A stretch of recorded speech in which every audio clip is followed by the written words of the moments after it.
I have thumbs up from everyone? I see Josh. Nick, are we good?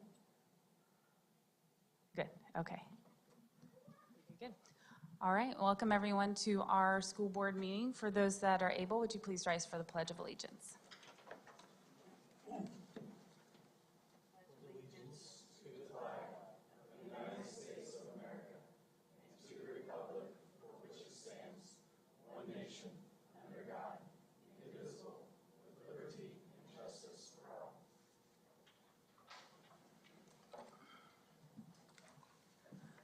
Okay, we have 6 of the 7 board members here tonight, which is a quorum. Mr. Glick sends his regrets. I will call a meeting to order.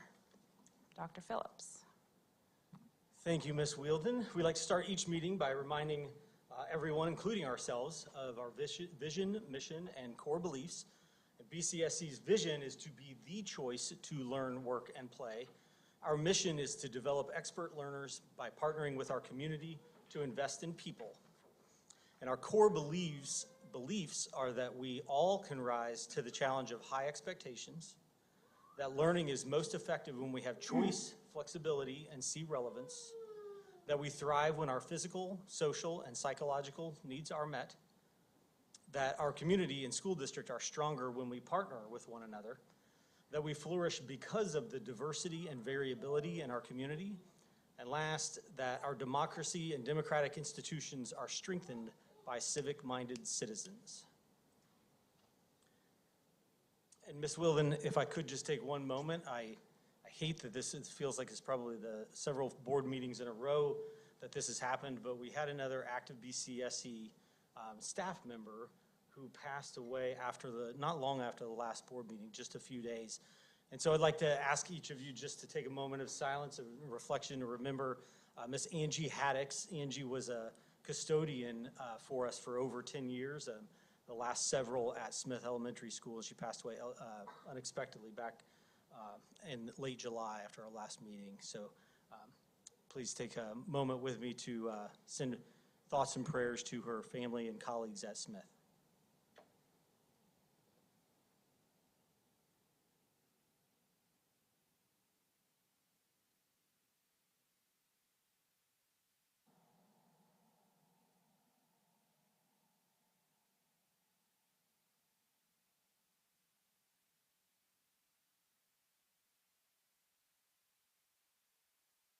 Thank you. Okay, I believe we have several recognitions for this evening. We'd like to start with state track and field podium finish for Columbus North High School.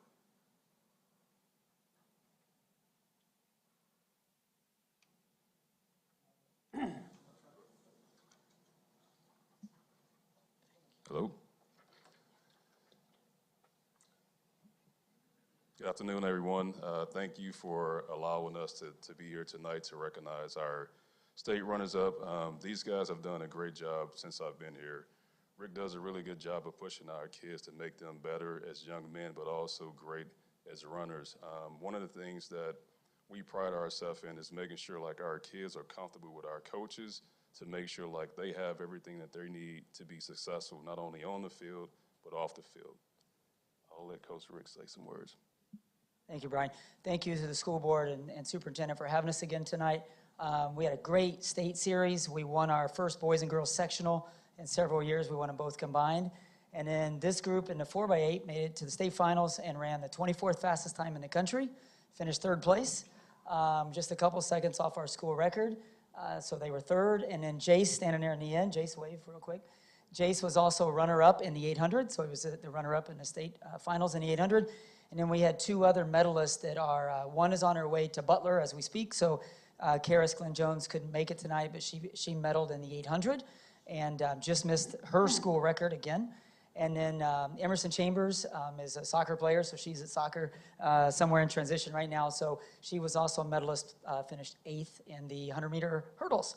So we had a great representation, scored a lot of points at the state meet. So very proud to represent BCSC and then Columbus North High School. So thank you for having us again tonight.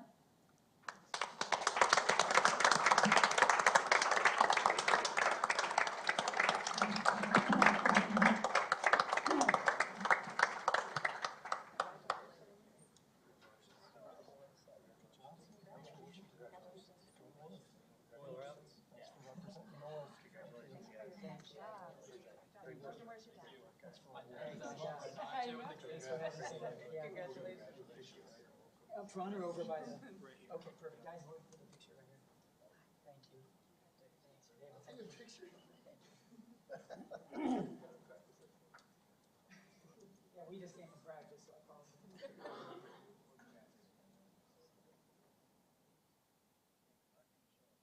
That's okay. We're gonna go like this. We're back here. We're right behind you. We all love you.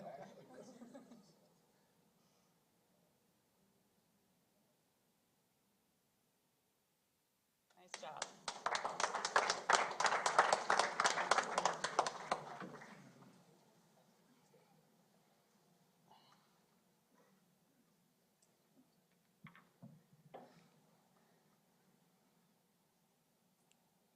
Okay, I think next we have Columbus North High School girls tennis.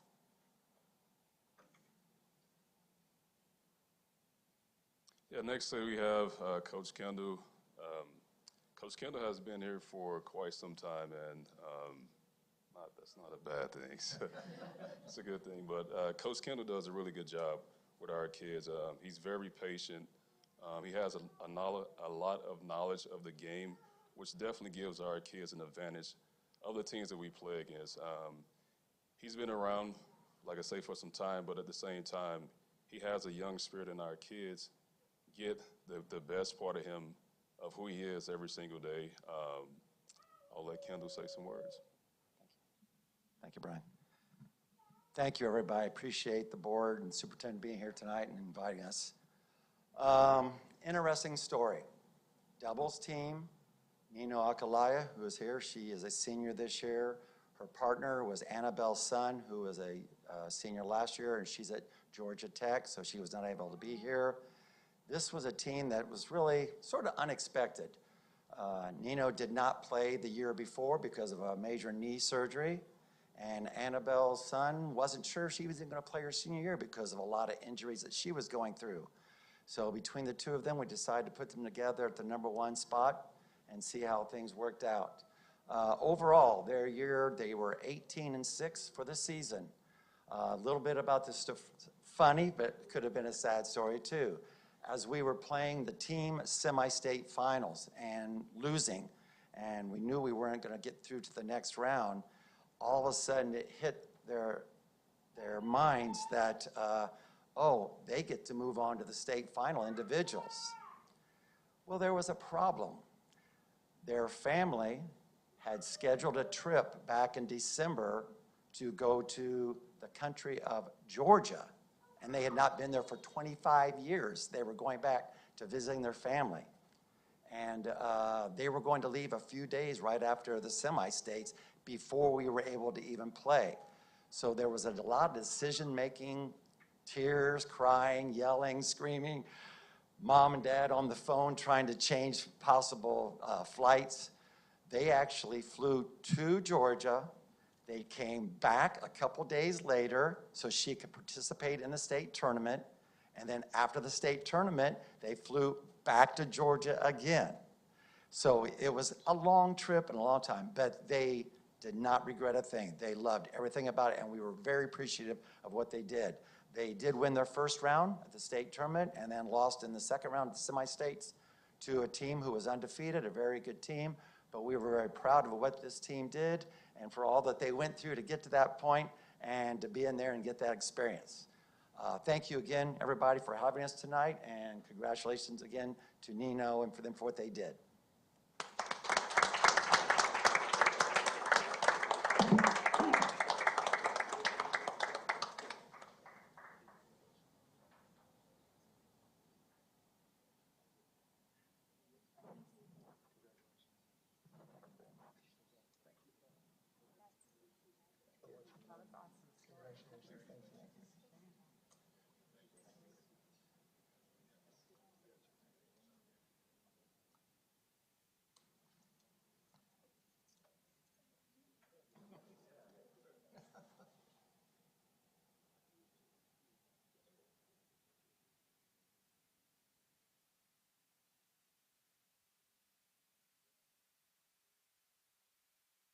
Can I ask one 1 second. Is that Mom right there? Yes. Mom, would you be in the picture, Mother of the Year, for going through back and forth? I would love to have a picture for you. I think you deserve a round of applause.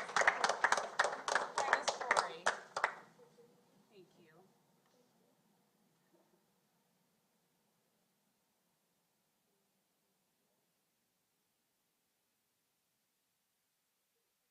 Yes, of course.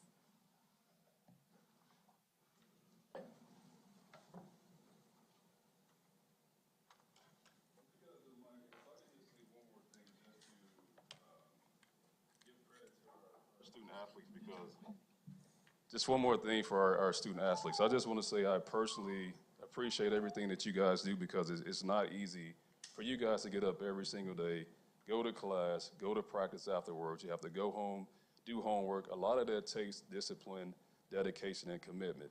I personally want to say I appreciate everything that you guys do. Thank you.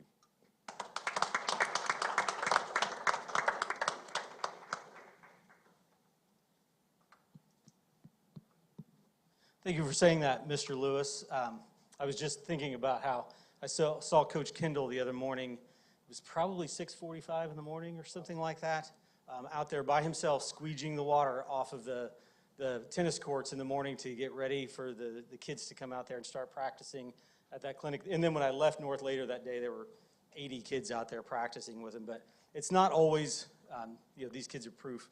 It's not always the moments of glory when you get that ribbon put around your head. Excellence can sometimes be tedious and can sometimes be boring in choosing to do those hard things on a day-to-day, minute-by-minute basis. So congratulations again to all of you. And I'm going to speak from this side of the podium tonight. Julie Q. Smith, would you please come on up here and bring your school resource officer team with you? Come on up, folks. They were looking at each other earlier wondering, are we going to have to take a picture too? I know that's what you were talking about over there. We want to take a moment here to recognize two things. We were lucky from a timing perspective that the same year that Sergeant Julie Q. Smith is retiring from CPD and leaving us as an SRO, her and her team were recognized at the National Association of School Resource Officers for the model agency. And I said a couple of these things the other day on Friday during Julie's last day with CPD, but I cannot think of a better description than model agency than this group of people and the way that they have built this program. And because he's here again tonight, I'm going to say it. Just in the last month or so, two folks have left us. Josh over there built our communications and marketing and social media and YouTube channels from nothing. He started that program and brought it to where it is. Julie and her team also, Sergeant Stevens now taking over two original SROs 12 years ago? 11 years ago, started this program that didn't exist. I was probably, this is 6 or 7 months ago, I was at dinner with a friend whose husband is also a retired police officer, and he had been a school resource officer in 2 different districts and described them both as very difficult situations. In one of those districts, they did not want the officers to interact with students at all. They did not want the officers to, have badges on to identify that they were police officers. And then in the other district that he went to, they were on the other extreme end of that spectrum and wanted them to arrest students for the most minor of infractions. This team, under Julie's leadership from day one, and thanks to our relationships with both the city and CPD, as well as the county and the sheriff's department, this team built exactly what a school resource officer program should be like. And I'll give one example. I already embarrassed him earlier, but I'll give one example of this. Just last Monday during the open house night, as I went around to all the open houses, Officer Sims at Central Middle School, first of all, he was right in the main lobby when I got there, and I saw him interacting with folks. Then I started walking around the building, and it came around the corner probably 10 or 15 minutes later, and I could hear a whole group of people laughing, and as I came around the corner, it was because Officer Sims was giving one of the students he knew from last year a hard time, and his whole family was laughing about it. They were all, including the student. The student was laughing too. It was friendly giving. I think there was some giving each other a hard time between the student and him. But I thought to myself at that moment, there is no better, kind of encapsulation of what our school resource officer program has done for our students, our schools, and our relationship between the police and our students and families. So, said all that to say thank you to Julie, and thanks to each of you for your service to our district and our students. Congratulations to Julie on her retirement, and I'm going to actually I'll let Julie introduce the team, or maybe, maybe Officer Stevens, and then turn it over to him. You don't have to at this point. You're in your civilian clothing, but if you could please join me in thanking Julie for her service to our community and our students in this SRO program.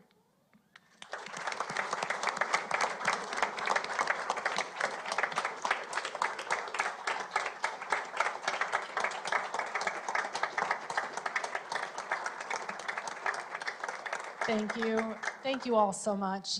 That has been the honor of my career, to be entrusted with taking care of our most precious demographic.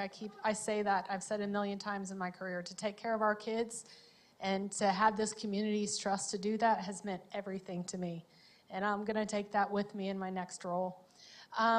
Before I get too sappy, I want to just tell you all thank you for this program. It's 11 years old now, and it's hard to believe. It started with 2 of us, and now there's 6. And these guys and gal are exactly who they say that they are. They are relationship builder extraordinaires, and they are ready to stand watch and protect our kids in a moment's notice. And that's a delicate dance in a police officer, to find an officer that's able to do those things in a moment's notice. And that's who you have, protecting the kids and staff of our district. And that's why this team was deserving of such an award. Only 7 agencies in the country got it. And these guys, if you'll join me in just thanking them for what they do in both the seen and the unseen. They're the real deal. Thank you, guys.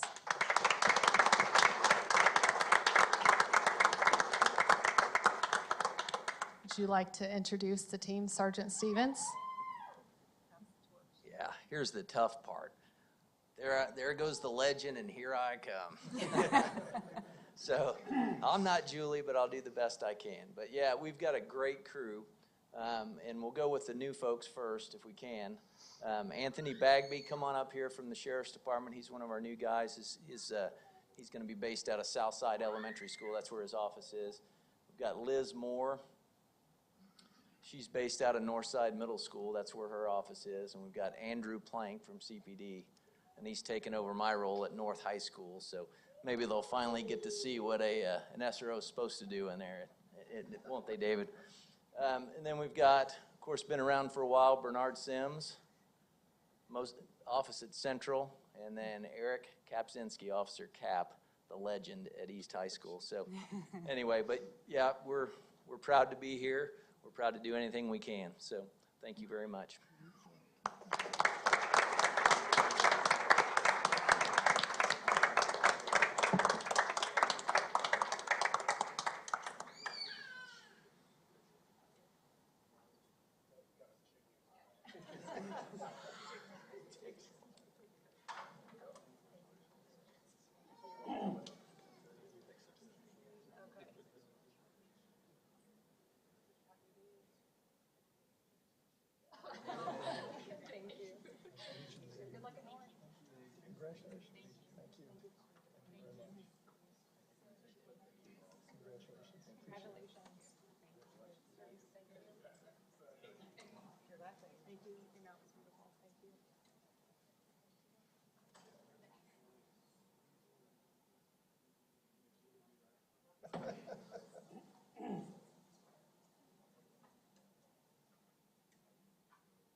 Okay, I believe next we have BCSC Teacher of the Year.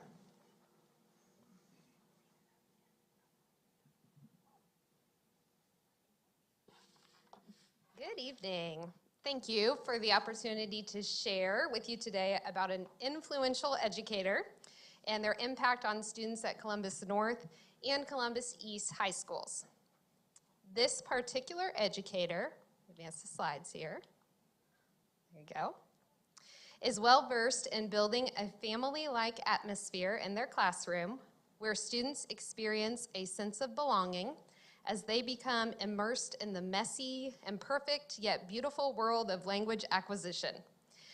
When students step into Amelia Shaw's German classroom, they not only receive world language instruction from a highly decorated educator, they also receive learning in context of their daily lived experiences.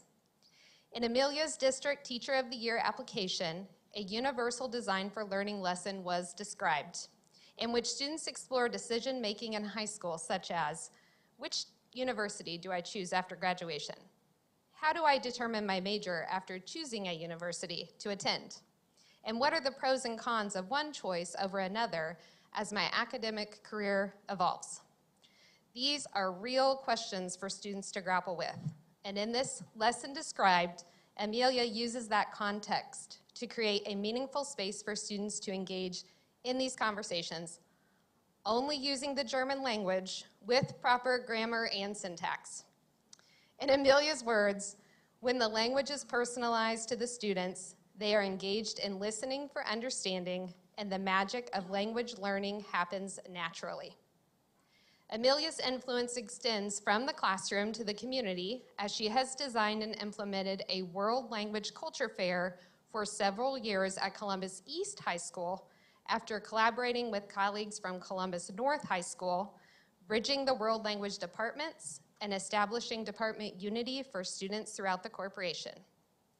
Our elementary students benefit from attending the World Language Culture Fair as well, strengthening the pipeline of multilingual graduates.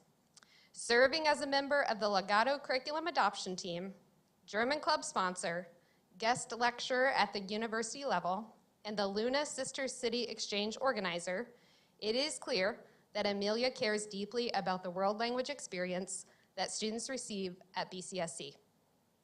We are grateful for her expertise and echo the parent of a current student who states, she cares about her students as individuals and encourages their strengths. Frau Shaw ensures that students do more than memorize words and phrases. They leave her classroom with an appreciation of culture and a desire to continue learning. It is a complete honor to recognize Amelia Shaw as BCSC's 2025 Teacher of the Year.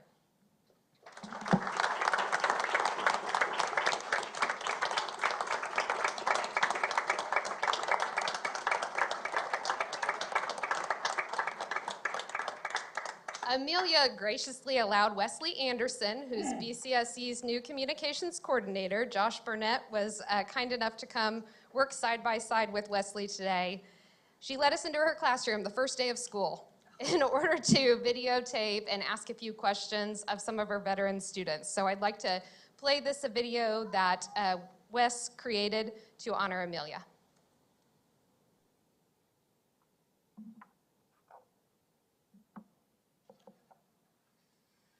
Hi, I am Dr. Erin Stahlbaum, Assistant Superintendent for Human Resources at Bartholomew Consolidated School Corporation. For the past several years, we have been proud to recognize an excellent and engaged staff. That includes the selection of the District Teacher of the Year.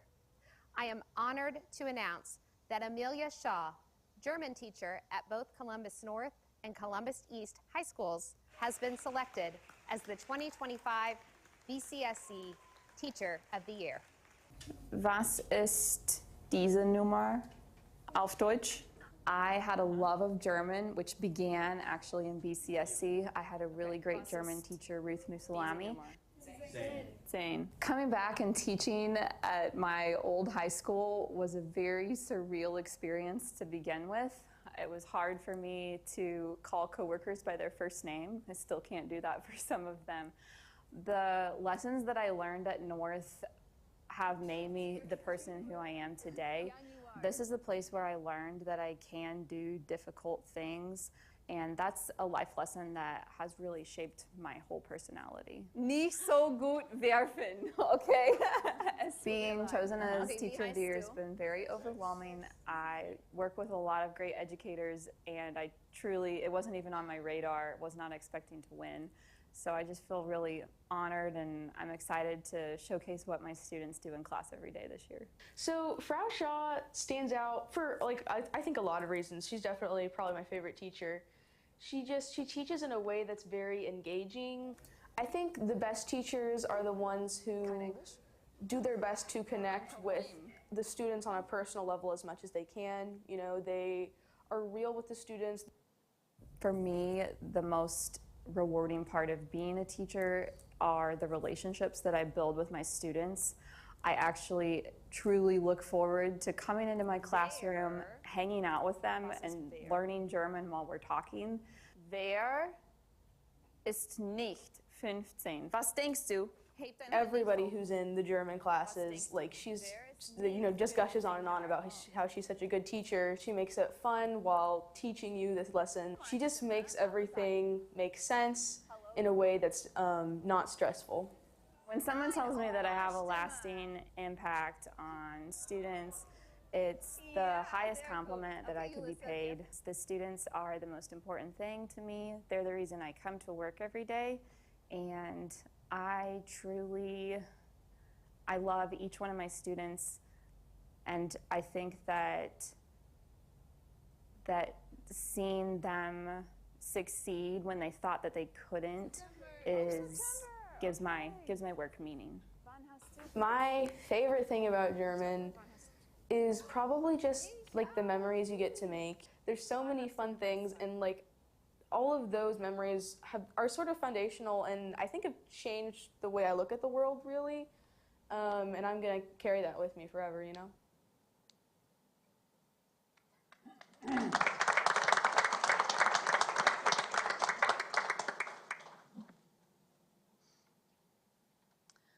Meine Damen und Herren, es ist eine große Ehre, heute Abend hier zu sein.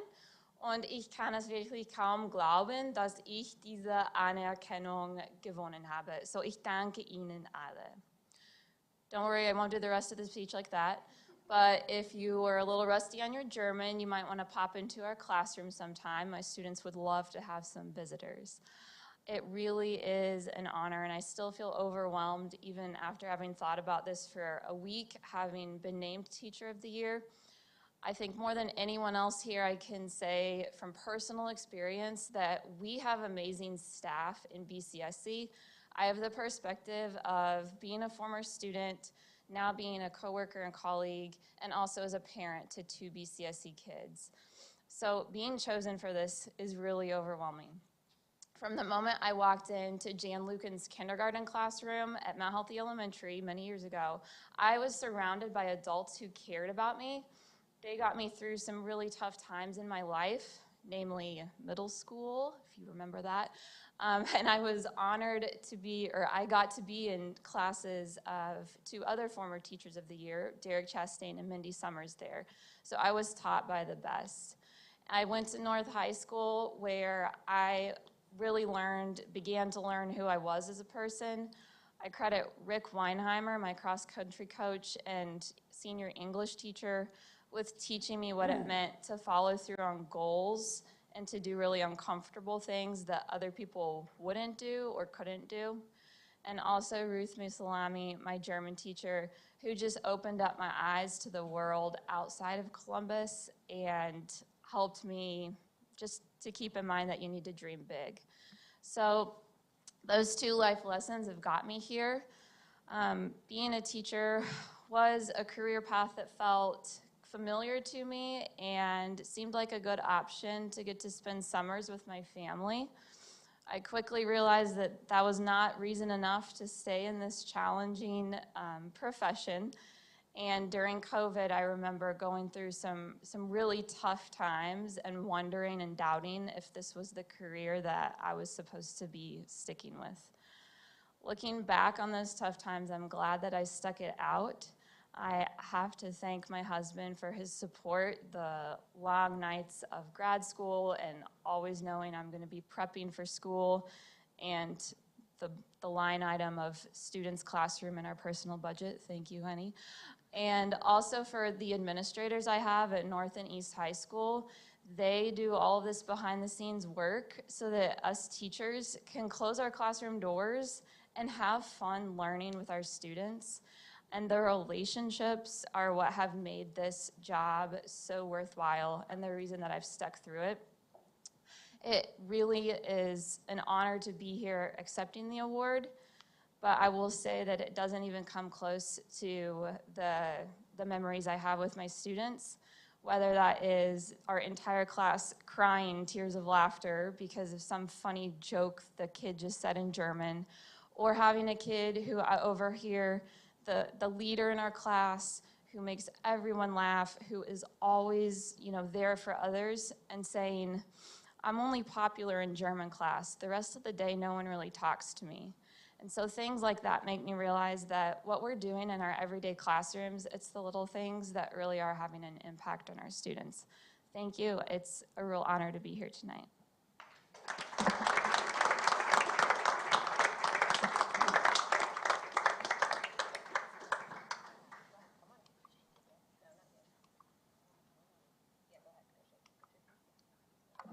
So Amelia's going to come shake hands, and then we will have BCSF come present to Amelia.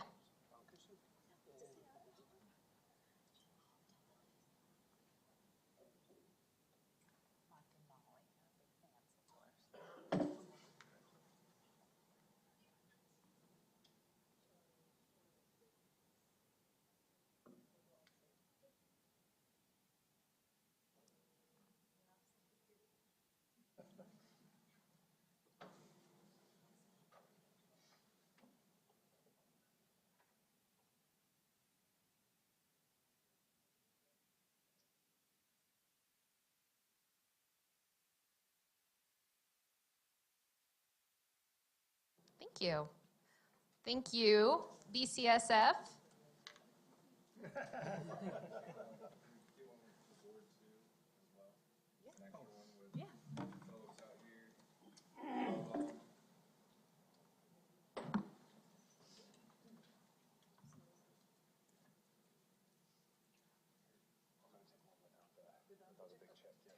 Sorry. We'll have you scoot over this way this time. Yeah, perfect. All right. 3, 2, 1. 3, 2, 1. Awesome. Thank you.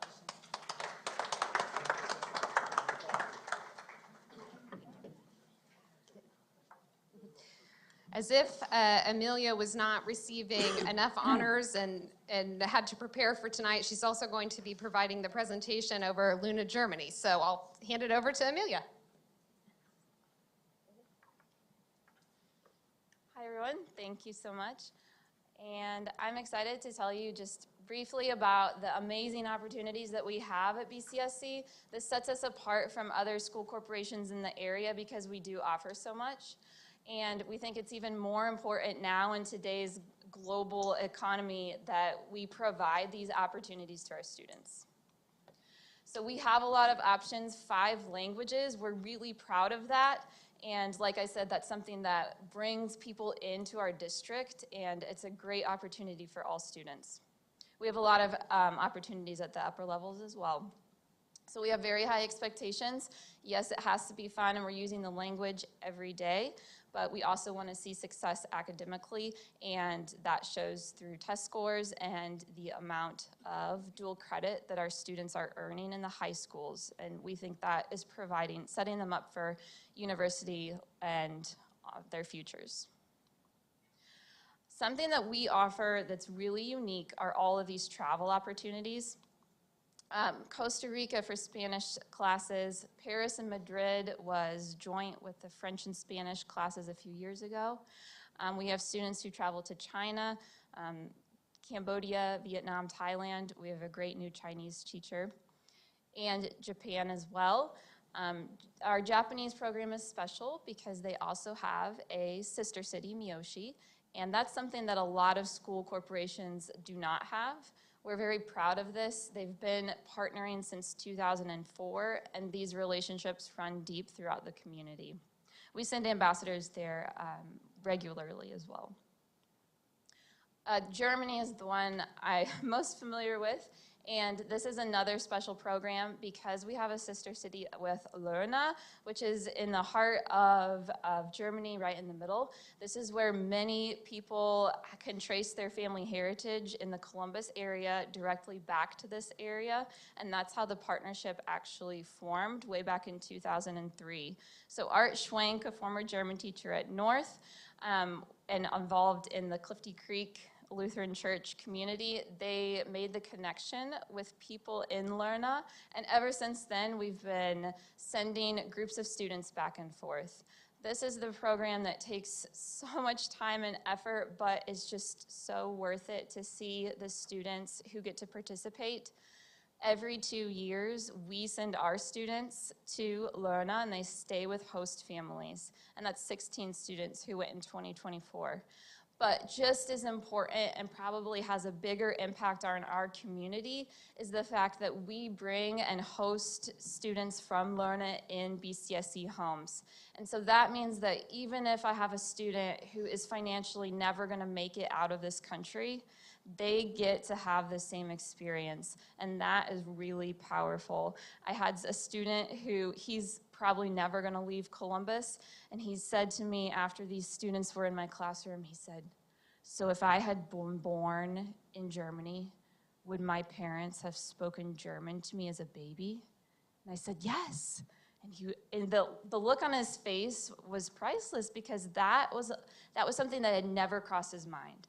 We are opening up, we're just broadening our students' horizons, no matter if they're gonna stay here and work in a factory or they're gonna go be a translator someday, it doesn't matter. That's an important life lesson that's making us all better global citizens. We do a lot of cool activities. They love seeing our C4 program. We have ties with the mayor's office. They always get to go visit. So these connections that we're building, they are important for our students, and they're having a really big impact. We really appreciate your support, and we hope that this program's around for another 35 years. So danke schön.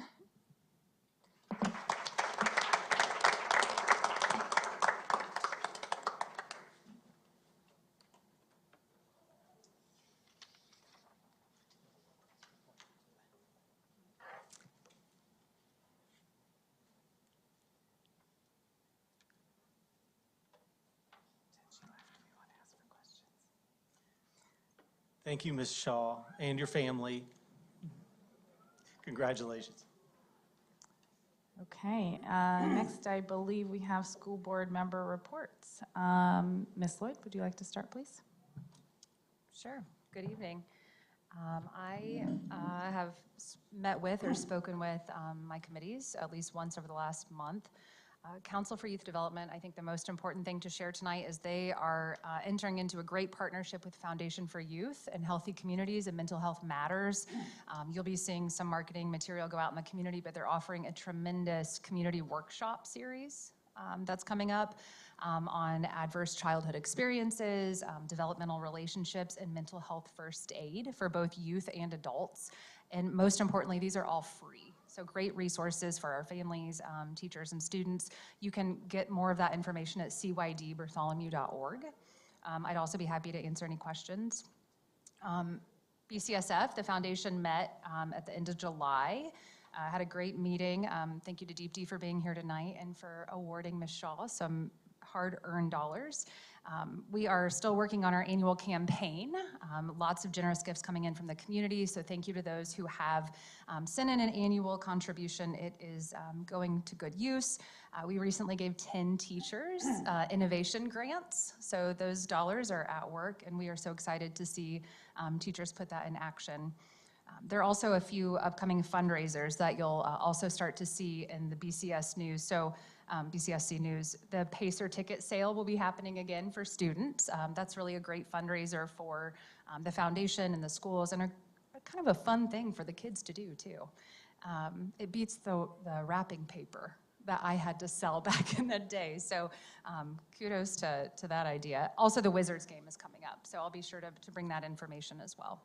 But I think most importantly tonight, I want to thank Dale as a BCSF member for going on the trail and raising dollars for the foundation and raising awareness about BCSF. It got a lot of traction through the awareness, Dale, so thank you very much. Annie.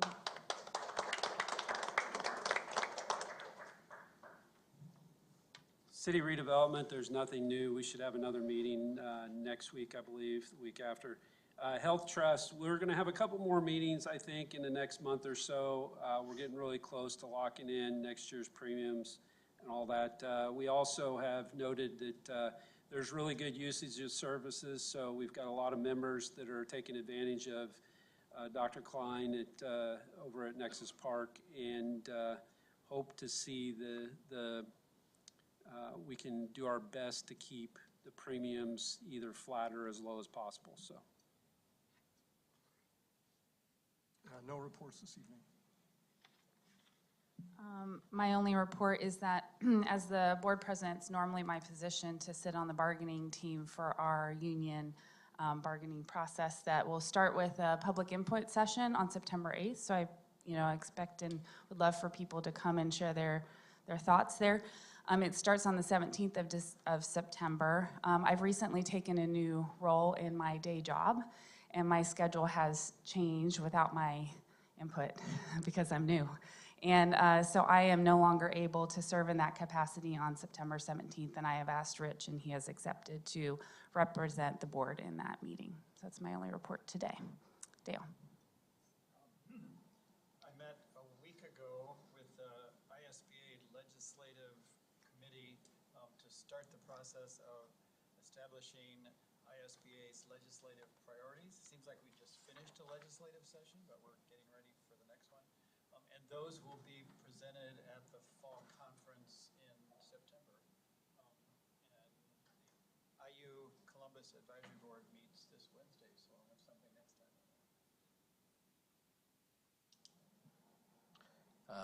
No reports here. CCIC meets on Wednesday, and I believe the Hall of Fame is later in the fall.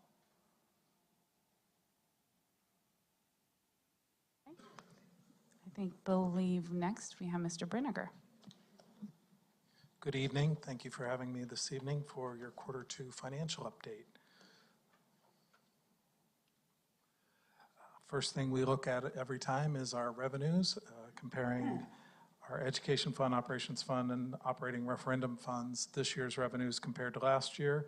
Education fund is a little over 1% higher than last year. That's going to be as a direct result of our basic grant and ADM numbers. Our operations fund is down just about 2%, and that was planned. We didn't do the transfer as high as we've done the last few years from education to operations, and that's where the difference is in that reduction. And then in the operating referendum, it is up about 5%, and that's directly tied to property tax revenue.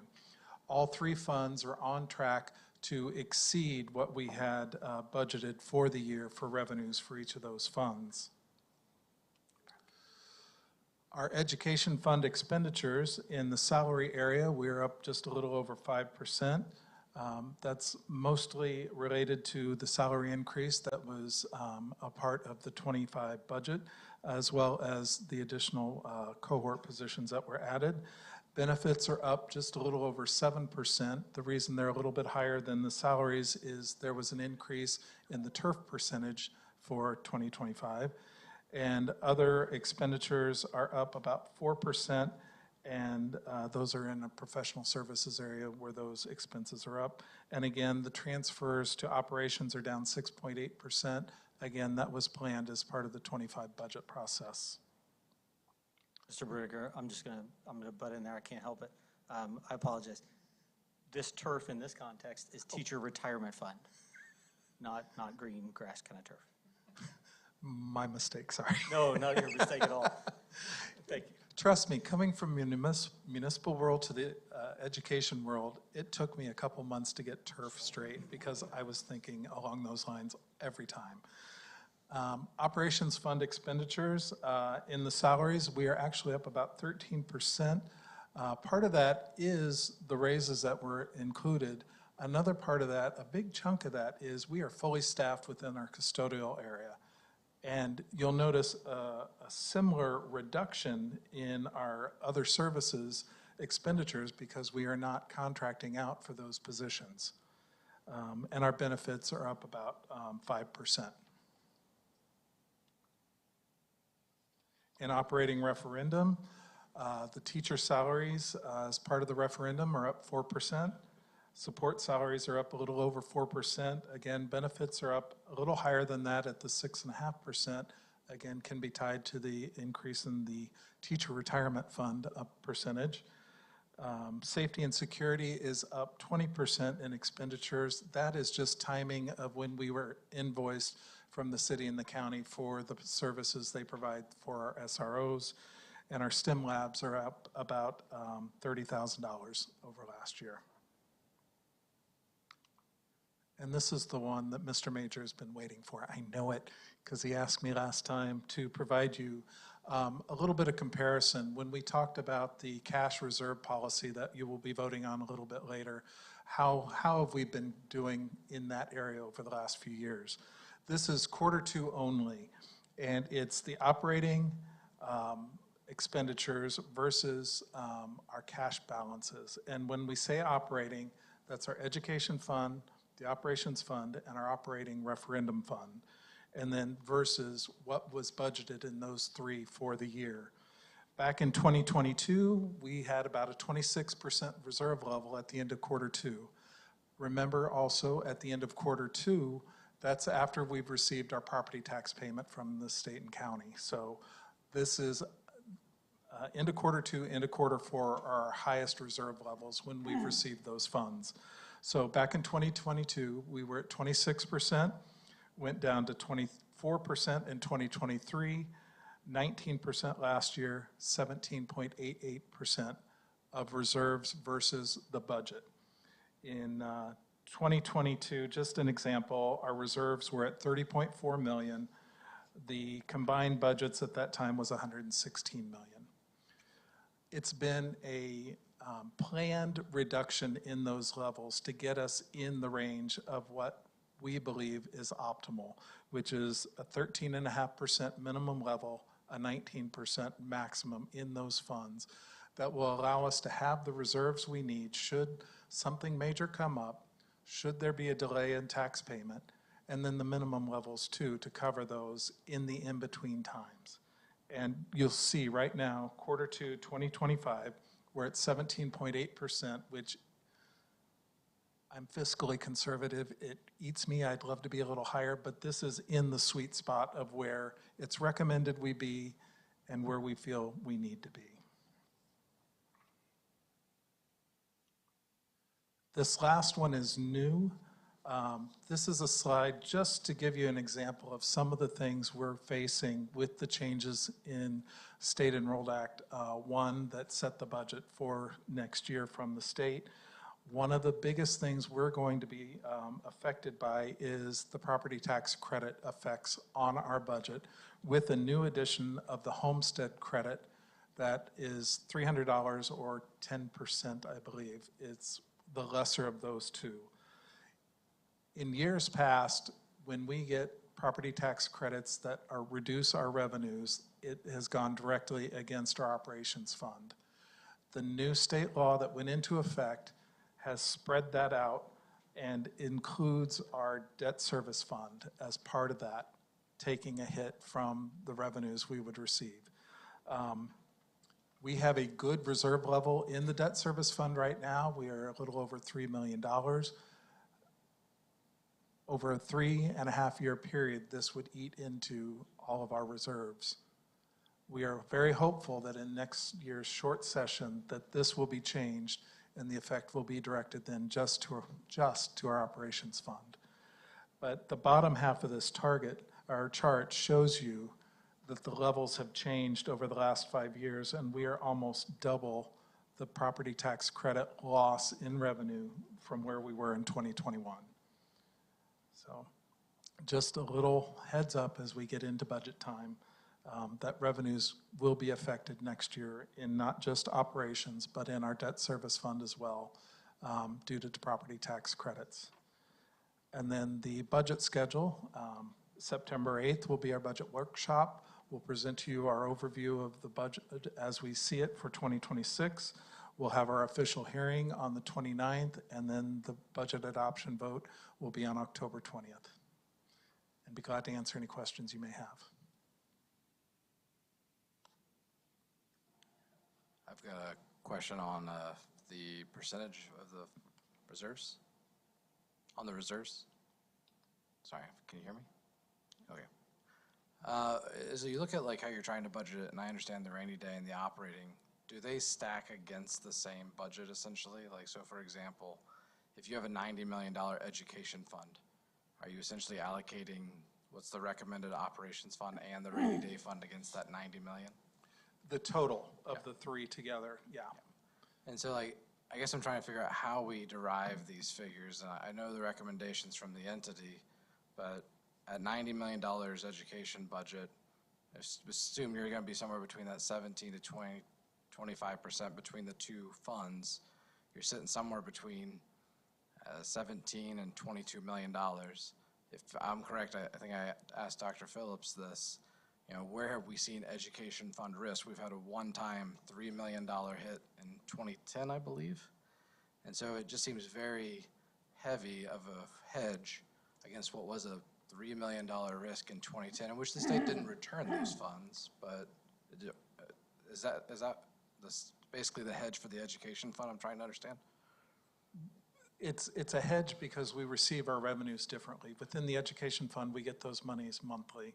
Within operations and operating referendum, we get those every 6 months, are the biggest chunks of those funds.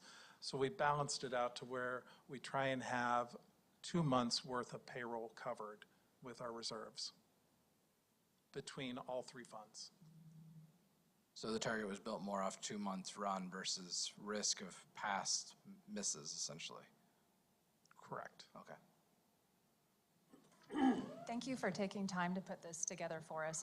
It's nice to see where we stand and maybe where we're headed. You alluded or started to allude to some potential challenges maybe upcoming. Can you just dive a little bit deeper about maybe headwinds you anticipate in the next 6 to 8 months? Well, the property tax credit is a big one. Over the next 6 to 8 months, we are looking, they've told us our maximum growth quotient for next year, 4%, is already set. They announced just at the end of last week, our certified net assessed value is going up 1.5%. Over the last 3 years, that's averaged closer to 8 to 10%. Am I right, Dr. Phillips? So, and that's a calculation on what the tax rate does, is part of your assessed value. So we're looking at flat revenues for next year on that area. Within the education fund, we already have been told to estimate about $2 million, 2% growth, 2% growth, sorry. 2% growth next year. That does include, though, the curricular funds, which have been, prior to this year, have been funded in a separate way. Those are now part of our grant funds within the education fund. So we are looking at fairly flat revenues in both education and property tax for next year. So I have a question on this screen. Looking at those things that you have highlighted in yellow, are we reaching the point where we need to start thinking about cutting programs or cutting personnel? No, not at this time. We have solid reserves in place to cover any potential shortfalls that may come. And again, we are anticipating as part of the short session next year that there will be changes made here. We're also not, I mean, these are strong estimates from the state.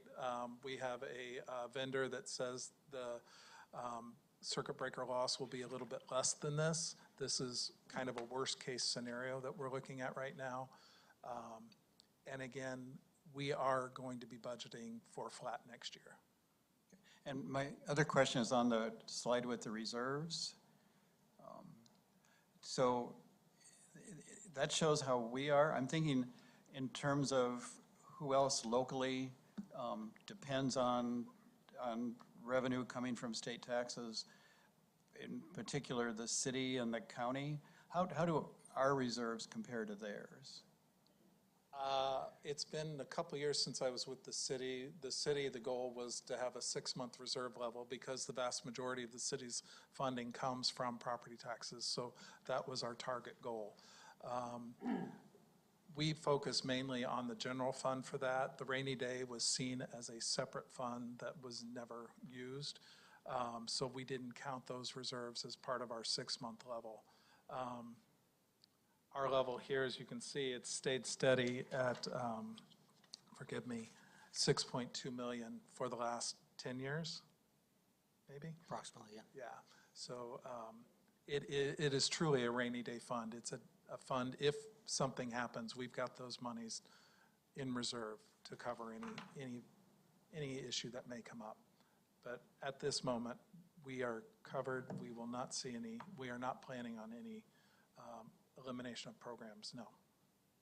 And I just want to add to that, Mr. Nallen, that we do know that there are some other districts of similar size to us that have dramatically reduced some staffing in specific areas, mainly targeting outside of the classroom for obvious reasons. But because the last 4 years have been probably financially, things have aligned. We've never had so many things line up in a positive direction from a finance perspective for 4 consecutive years. Some of those, are something that applied to everyone, and other districts had similar, circumstances. Some are specific to our area. Interest earned, for example, is just another one of those examples that have contributed to this. But because of that, today, as we've had the last 2 weeks, probably, Mr. Brinegar, that almost every single one of those things that were positive have now trended in the opposite direction. So we're seeing headwinds so I think someone asked a question about headwinds earlier. That's a very accurate term at this point in time. But because we took advantage of the fact and maintained strong reserves at the end of through those 4 years, we're in a position that we don't have to look at cutting anything in the short term. Yeah, thanks for putting this together. I appreciate it. I think looking back into history, we've averaged 8% a year increase for the last 4 years. So we're up from 121 or 2 million to 168 million last year. At some point that 8% a year slows down or stops. So it's concerning that it looks like our revenue will be projected to be flat next year, which means our budget's probably not going to go up a whole lot without chewing up the reserves. And it's good to see that we've got numbers here that the reserves are positive. But again, understanding the trend downward and projecting out when that hits zero, if it hits zero, or what do we have to budget to maintain that? I think one of the things that I've heard a lot about in the last 3 or 4 months as we've gotten closer to budget season is I've had a lot of people ask about where I think their taxes are going to end up. Even though we're tax rate neutral, the city, the state, the county are not tax income neutral. They're all going up. And so it's going to be really interesting to see where we land and how it impacts every person out there. Especially the one thing that Dr. Phillips mentioned that I don't like is hearing interest earned on government entities, because that means that's my money and your money that's sitting there. And I don't know how many of us have that homestead credit and how many of us are willing to give it up. So as much as the State House is a problem with that, we are too. So thank you. And I will go back to the emphasis on that this was a planned reduction to get to this. This is our target area, and this is where we will be budgeting towards, is to stay in that 13 to 19 range. And maybe you're not the right person, but could you give us a quick recap? I think for a while, federal funding for education was being looked over and rethought at the federal level. There was a freeze. Maybe the freeze has been lifted, but I'm not sure I understand all the technicalities. Do we expect the same amount of funds for the programs that the federal funds support that we've been used to, or will it change for us? I'm going to step back and let Dr. Phillips answer this one, I think. Right now, it depends on the grant. We did just get notification today that the Title III grant was up about $50,000, $49,000 from the prior year, but others are flat. Title I that we brought just recently for tonight for approval is pretty much flat. I'm looking over there to Mrs. Schaff. And then one of the things that I will note of the, that I know that you'll be interested in, of the federal grants that were just recently released that had been withheld for review for the last couple of months, one of those did apply to adult education at McDowell, where we serve hundreds of students in the evenings, adult learners in the community, and recent changes require us to verify citizenship for those folks before they can enroll, and so it's going to be a dramatic decline in those the number of folks that we're serving in the evening through our McDowell Adult Ed program.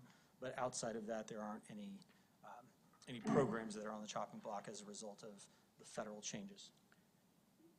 If there's risk to losing based on immigration at the adult education level, what's the risk of losing students at the child level that may end up being sent back with parents? I'll answer that question both ways. In the first instance, or in one way, we're required per a Supreme Court ruling from years ago at the K through 12 level to serve students regardless of their immigration status, but that is not the case at the adult level.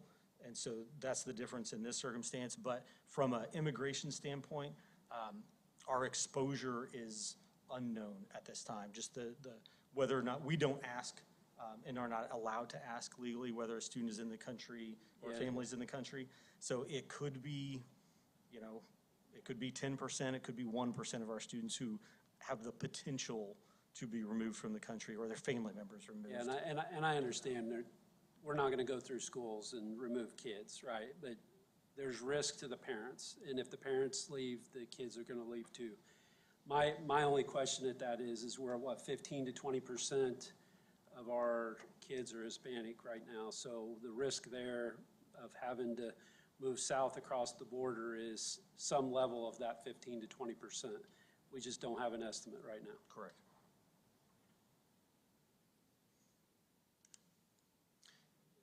Did that answer your question, Mr. Stenner? Yes, thank you. That's what I was wanting. Okay. Thank you, Mr. Brenniger. Thank you.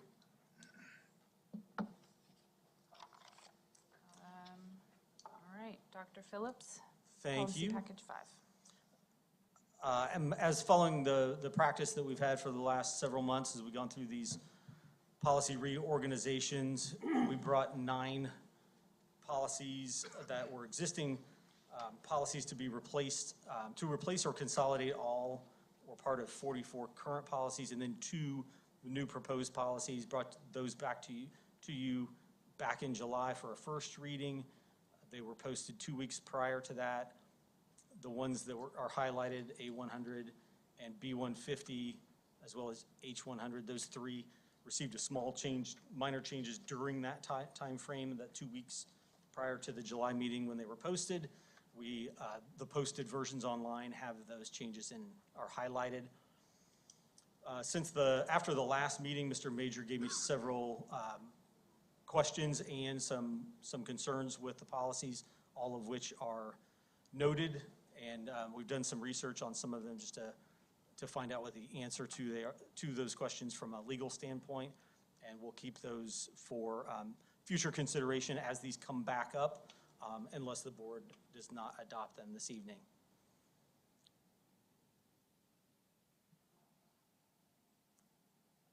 Happy to take any questions on the policy reorganizations if you have any.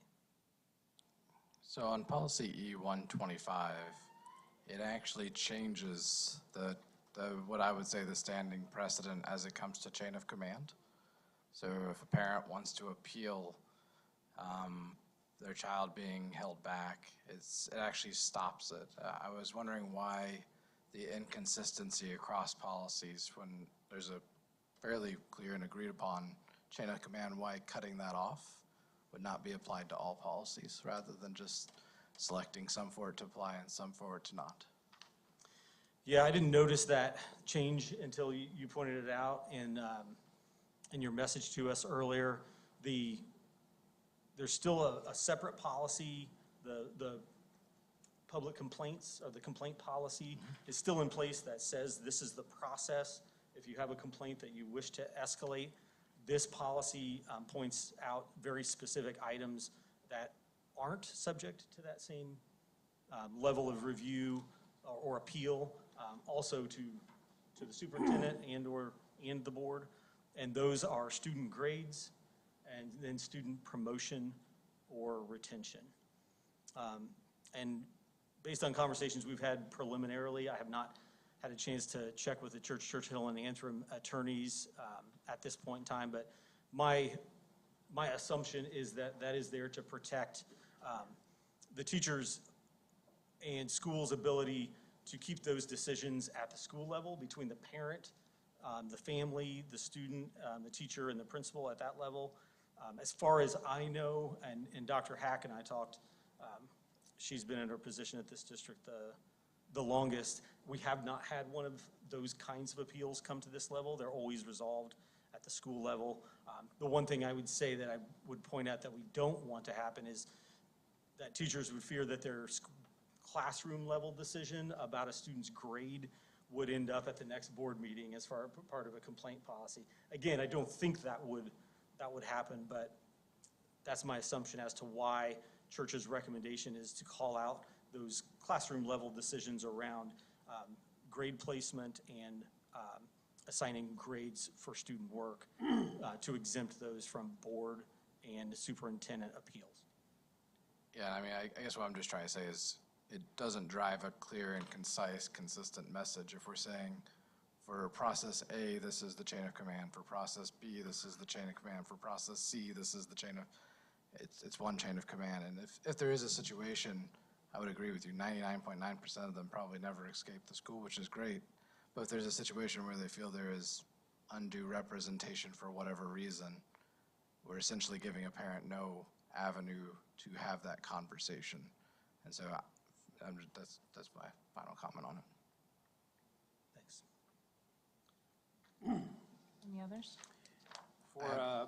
For H100, school visitors and parent-family engagement, we had talked, Dr. Phillips, after the last meeting where it said instruction and services may not be recorded in any manner, audio, video, cell phone, use of Alexa, et cetera, unless first receiving approval from the principal and instructor.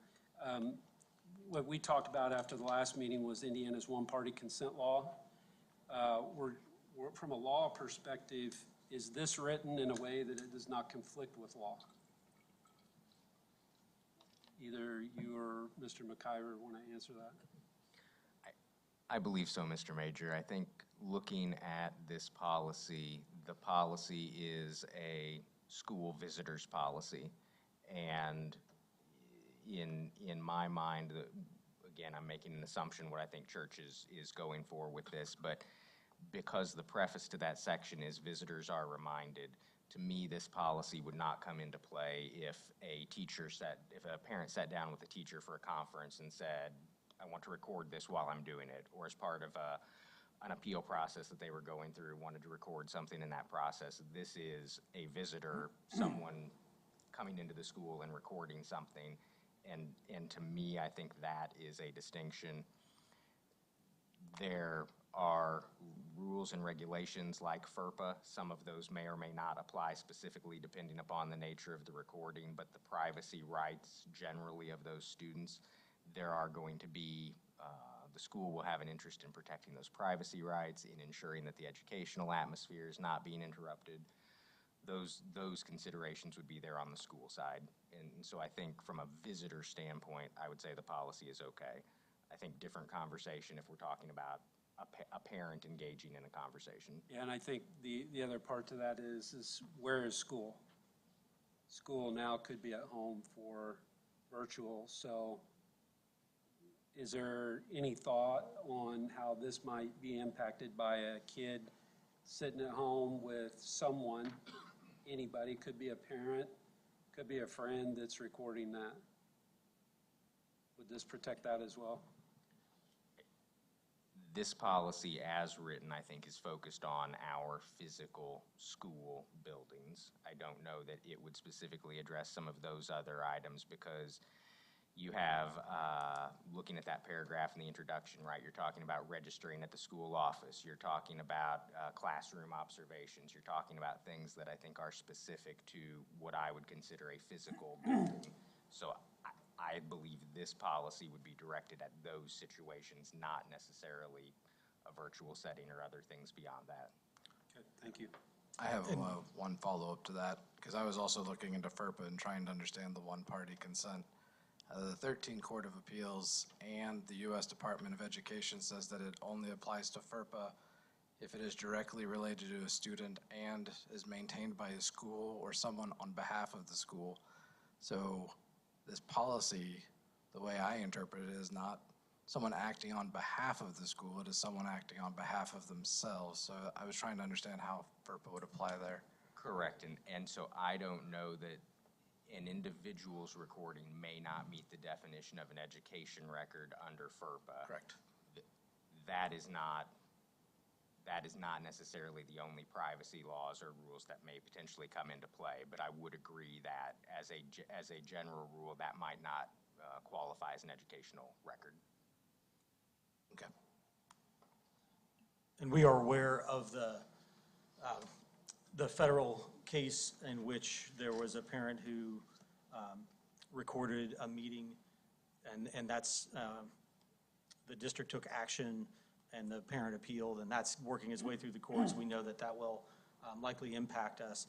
Two other things I just want to point out real quickly is make sure that everyone knows that our special education policy does explicitly allow for the recording of an IEP conference, which is new under Indiana code. It's not a change for us from a practice standpoint, but that one is compliant.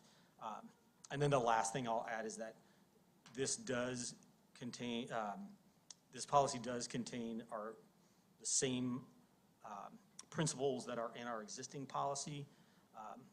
And I think those have been in place for a long time in this district, mainly with the aim of just protecting a teacher's ability to know whether or not someone's recording in their classroom or not. So to have the instructor and the principal be able to say, yes, we know that you're recording this classroom. This is your reason for doing so. I think more recently, there's other reasons to protect student and other parents' rights as well to know that their child might be being recorded in a classroom, to at least be aware of that. As you know, for whatever purpose you might see those on social media, and you might be surprised to see that another parent has posted something that you recorded in a classroom and they didn't know that their child was being recorded. That's the last decade or so, but the policy in place to have the instructor and the principal in the building to be able to say, yes, we know you're recording and it's okay. That's been in place for decades in BCSE.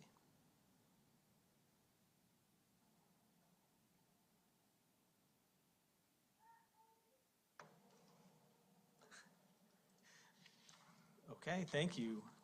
Next, we have a new requirement under Indiana code. Also, this is from the last legislative session, requires that the board approve the district's human sexuality curriculum.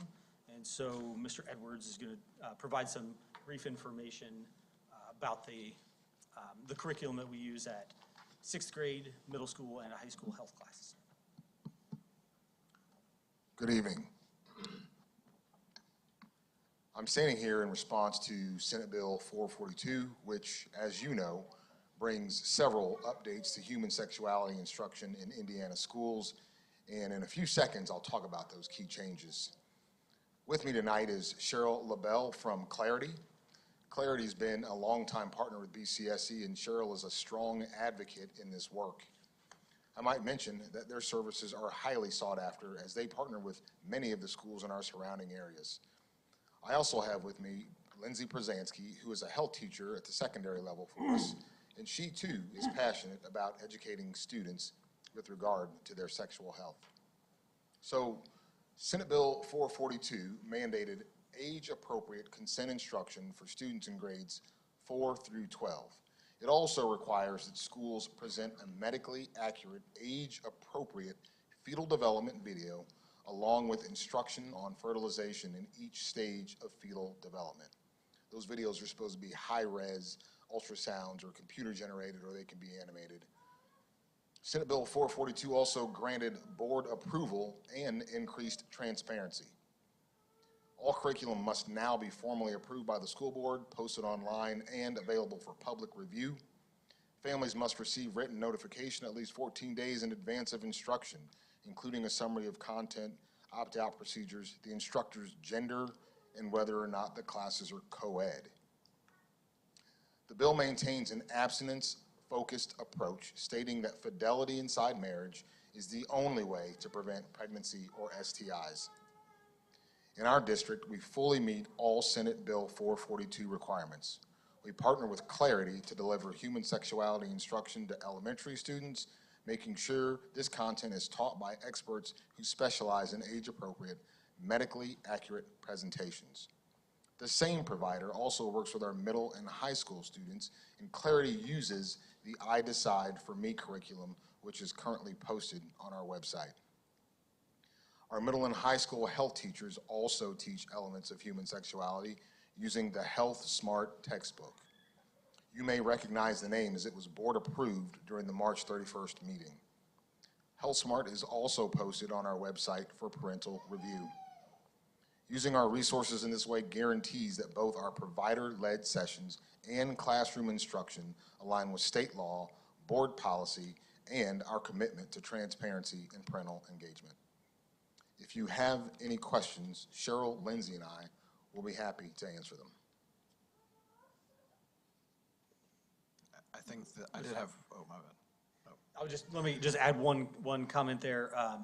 We found out on Friday evening that the publisher of the Health Smart textbook had opposition to us posting its content on our website for all to use or see their copyrighted material. So thanks to Charles and Corinne and the health folks and our health department, they got a website and a login and a password that we have shared with all of the families of students who will, and the parent square messages, all of the families of students who would receive that instruction this year. And then if anyone else in the public wants it for this point in time, just reach out to your child's school and say, can you provide that? They'll send you the website login and password, and we will continue to work with the publisher to figure out how to be compliant with the law and make sure that the materials are on the website.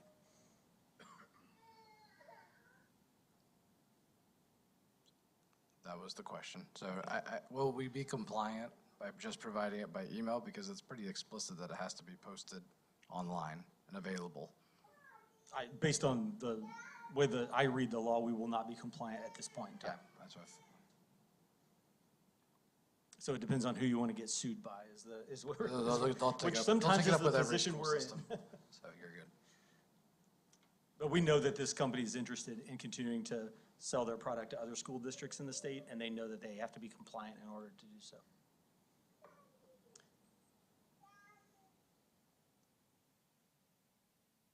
Any questions? Mom has held on for a long time with that sweet little kiddo. I feel like we better ask a question, guys, or that's just going to be really frustrating for her. You all have done a nice job educating us ahead of this meeting. I think that's how I'd take the fact that we're all okay, unless anyone has anything we'd like to ask before we move on topics. Okay, thank you very much. Thank you very much. I'll just say thanks to Clarity. I sat on that curriculum for the first time probably 15 years ago back at Central. They do a masterful job with middle school students in having these conversations in a way that engages them, but also they learn a great deal. And Mrs. Przansky, you have a tremendous skill set of teaching health to high school students, being a terrific parent, and coaching our girls' wrestling team at North. Is that right? Yeah, so I teach at Northside. At Northside, that's right. Thank you both for being here tonight. Thank Appreciate you. Next on the agenda, Dr. Bozeman.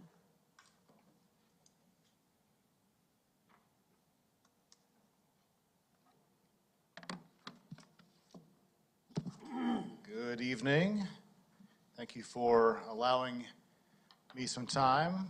For the interest of not getting up and down over multiple presentations, I actually have 3 items combined in the Envision project update that you're used to from me, including the North Athletics that I'll speak to on this slide. So this information you are used to seeing, and we just update it as we go. So a few items of note here. The highlighted items are for your consideration tonight. I'll speak to the Maple Grove Elementary project first.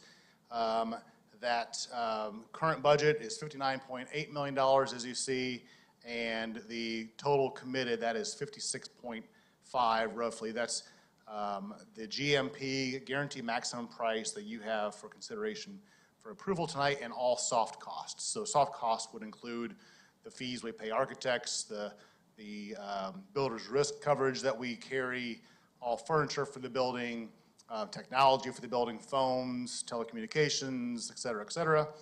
That's included in all those soft costs outside of the GMP. That item, that 56.5 is about $3.2 million under budget. And if I may speak to that, actually I will not speak to that. I'll speak to that on the next slide when I get to it, once I get through this one. There's a lot of information up there for you. Also for your consideration tonight, not within the Envision 2030 project, I want to make sure I'm clear about that. I put the athletic, that's the turf that we discussed 2 meetings ago, I think, for consideration. The athletic improvements at Columbus North, for Columbus North High School at Southside Elementary. That is the infield baseball turf and full turf softball field. Again, under budget, $2 million was the total budget. That $2 million was made up, as a reminder, 1.5 from CPF, from the operations budget for calendar year 2025, and the remaining from Build America bond proceeds that we've had for high school improvements to facilities for quite some time. The market is changing in our favor so far. You've heard me speak before of having some stresses when it comes to budgeting, and we are at the current moment on the other side of that. So these 2 items being under budget are a reflection of a lot of hard work from a lot of people, but also the winds seem to be changing a little bit. The construction guys over there are probably cringing by my saying that, but that's the benefit we're experiencing right now. Bids are becoming more competitive, and we are reaping the benefit of that. The 1.5, that similarly is included all soft costs. The soft costs on the turf project are about $117,000 roughly. That goes to architect fees, builder risk, et cetera.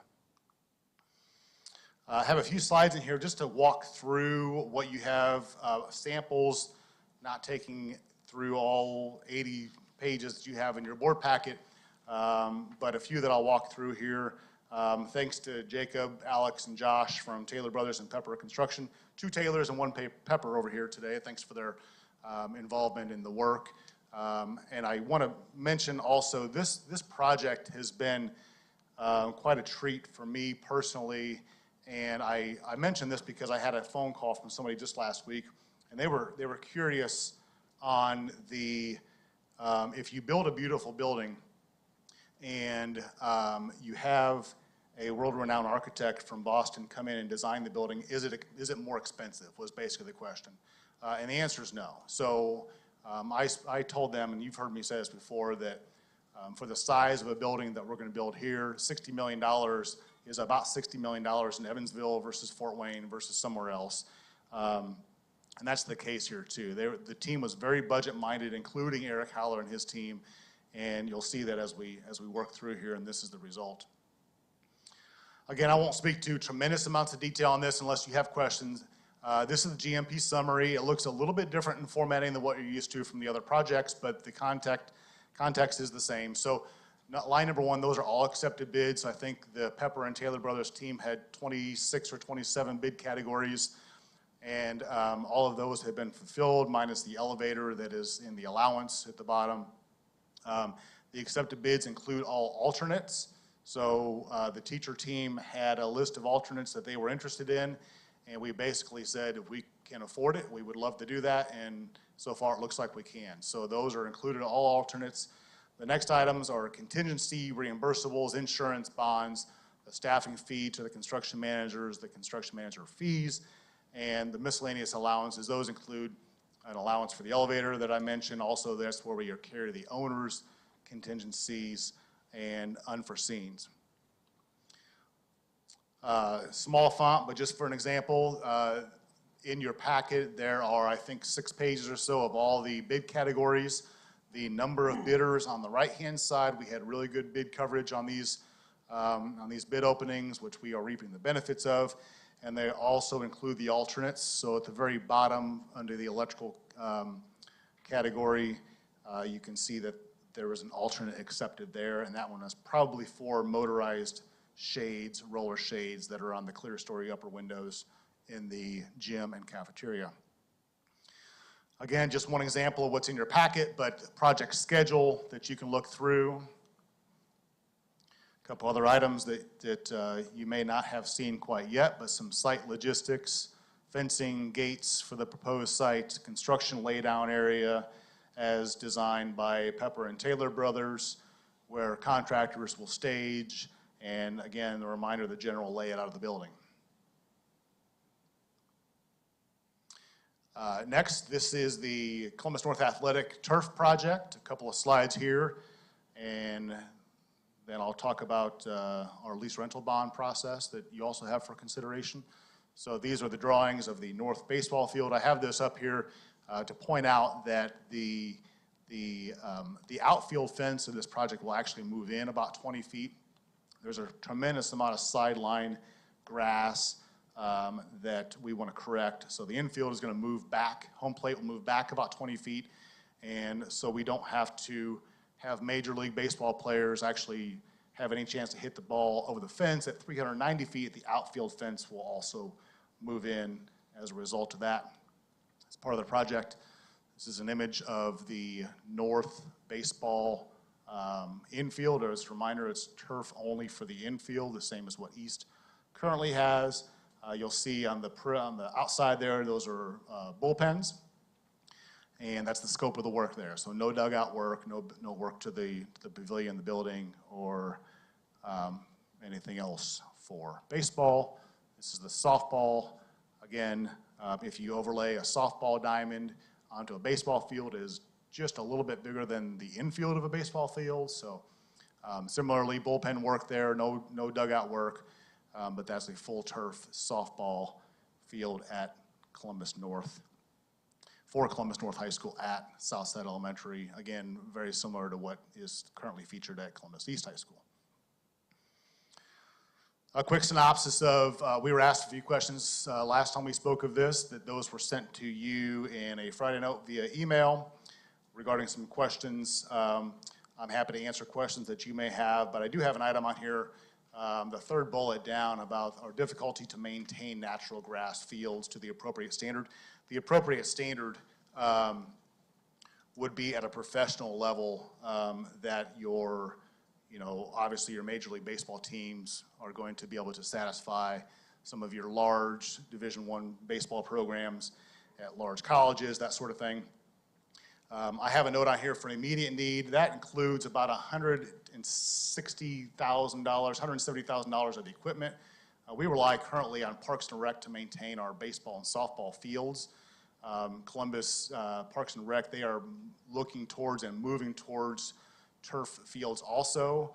And quite frankly, they have struggled to maintain their own fields, and let alone ours, in the past few years. So if we were to take that upon ourselves, that would be a substantial upfront cost. And then the annual fees, that's just a rough estimation of $50,000 for an employee, and then about $30,000 or $40,000 for annual material, fertilizer, that sort of thing.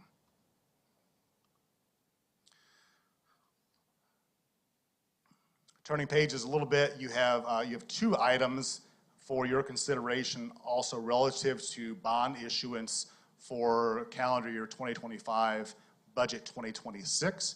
So just as a reminder, the board had approved previously the authorization to provide $306 million worth of lease rental bonds for our Envision 2030 projects. Each year, there's one action that the board would have consideration. We had done that in 2024.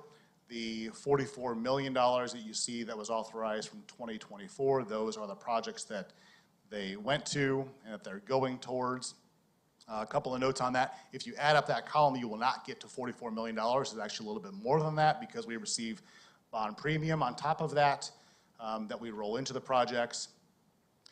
The 2025 bond is $72 million. Again, this is all within the 306 in total.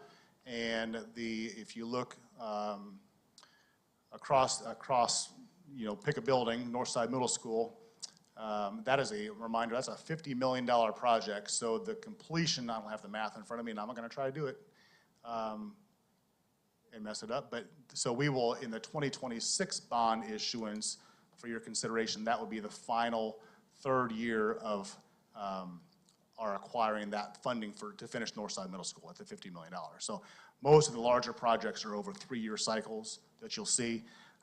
So here I've just outlined what we've done in 2024 and now in 2025, again, to get to the 306 in total.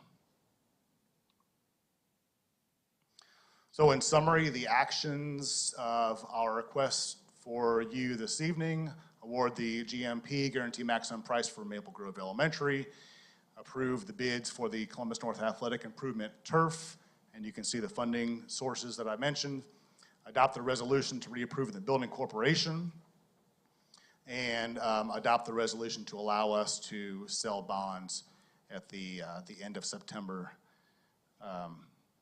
to satisfy the $72 million that I outlined a moment ago. So happy to answer questions you may have.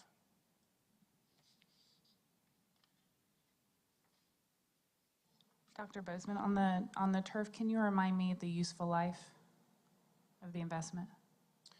It's usually on football turf, they advertise 10 years. Last time we went 14 years, so 12 years is a solid bet for sure. The baseball fields, softball fields get a lot less use than the football fields do with turf, even soccer. So I would say at least 12 years, probably well beyond that.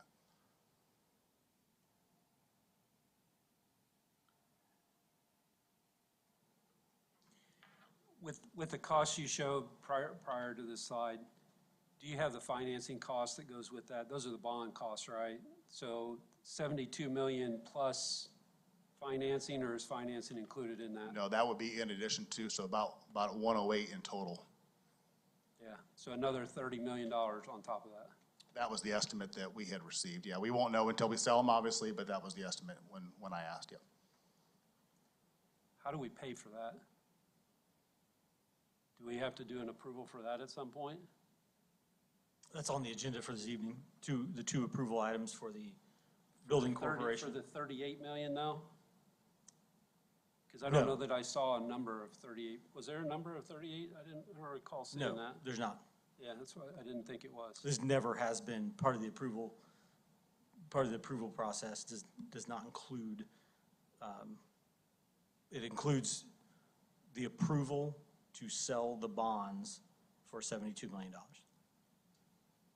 But we've never had to go through an approval process for $30+ million worth of interest. That's correct.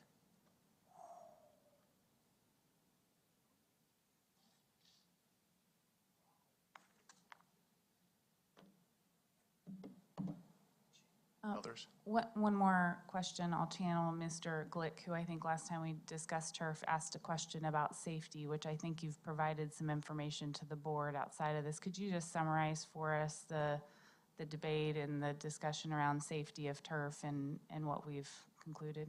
Sure. Yeah, I'll offer 2 comments on that. One was I asked a few professionals, not those that the actual folks that are selling the turf, but And the feedback I had relative to safety was natural grass is only safer than artificial turf if it's maintained professionally. So that's why I mentioned a Major League Baseball field, that sort of thing, that can maintain natural grass to that level, which we obviously are not going to be able to do that at a high school level.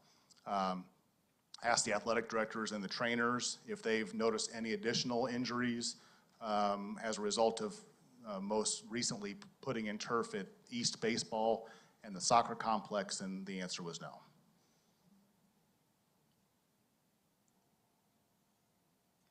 Yeah, I looked that up too, and the National Center for Health Research shows that in all 3 divisions of NCAA football, PCL tears occur 3 times more often than turf on grass. ACL tears 1.6 more times often on turf than grass. The NFL Players Association, Solomon Thomas, in this article, said that there was a report that 32% more often non-contact knee injuries on turf. Ankle sprains were much greater. Ankle fractures were 6 times higher on turf. Concussions, amazingly enough, turf is much worse on, it says disproportionately associated with concussions. And the other one that's pretty interesting, I've got another complimentary article here from Mass General Brigham as well. But this one here from National Center for Health Research showed that on a 90-degree day like today, the temperature on a grass field is 98 degrees Fahrenheit, but the artificial turf could get up to over 160 degrees. So I think if anybody's paid attention to health-related issues in high school in the last several years, there's been a significant increase in heat exhaustion and heat stroke on several of the football fields, and I think that could be a contributor. When was the East Turf? Can you remind me when that was installed? They just finished their 2nd season. Baseball, softball. So that would have been approved when? Well, let's see, I just pulled that up a few weeks ago. With the Parkside project. It was within the Parkside, yeah. Same contract. Yeah, I can dig around here for a second, but. Were these similar concerns raised when East students were in question? No. I don't think it matters which students are playing East or North. I think the big thing is it's a different board today, asking different questions, or maybe asking questions. Just curious. So, Mr. Major, do you mind sharing that, sending that our direction? Yeah, absolutely. Thank you. So I do have a couple questions, right? Is one, I mean, I can deflect to Dale on sample size. I don't think North or East has a whole lot of natural grass left across the athletic sphere. I mean, I know we went football turf back in 06, maybe 04. And I mean, I think I can hear what you're saying is when the investment is there, you have to do the investment to make it equitable. I think in terms of safety, I hear you. I have concerns when the awarded bid inside of it first, I think it's Sprinturf, is that correct? That's correct. Has on their website that they are actively seeking to improve the safety of the product in relation to, and that's on the front page of their website, and then maximize performance and improve safety. So I think inherently there are safety issues and risks related. And to Ms. Lloyd's point, I didn't know about this 2 years ago, so I apologize, and I'll raise it now. But that's, I think the concern here is, one, a budgetary priority, but two, are we doing something that does have an inherently unsafe risk? I give an example. I was at the Bartholomew County Bears Jamboree, where we had hundreds of young athletes playing tackle football on a turf field that at 98 degrees, we're talking on the field, we're north of 110 to 115 based on what these turf experts are now saying and what they're trying to do to reduce that risk.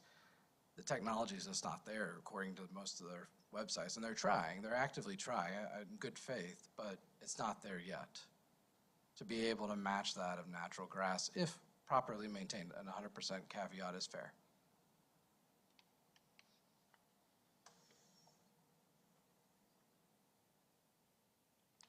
Was there a Dr. question? Bose?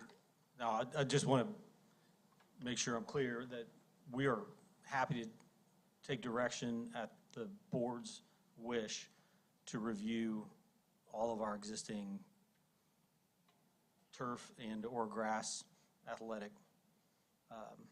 surfaces, if that's the wish of the board, including an evaluation of the cost of, replacing any of the surfaces with the most safe surface that's available. I mean, I don't think anybody, and I don't know where Mr. Major stands, no one's suggesting a reflection of the entire portfolio overnight. I think what I'm saying is, as these questions come to the board, this is the proper time to evaluate them before you make any significant capital investment. The question was asked of me relative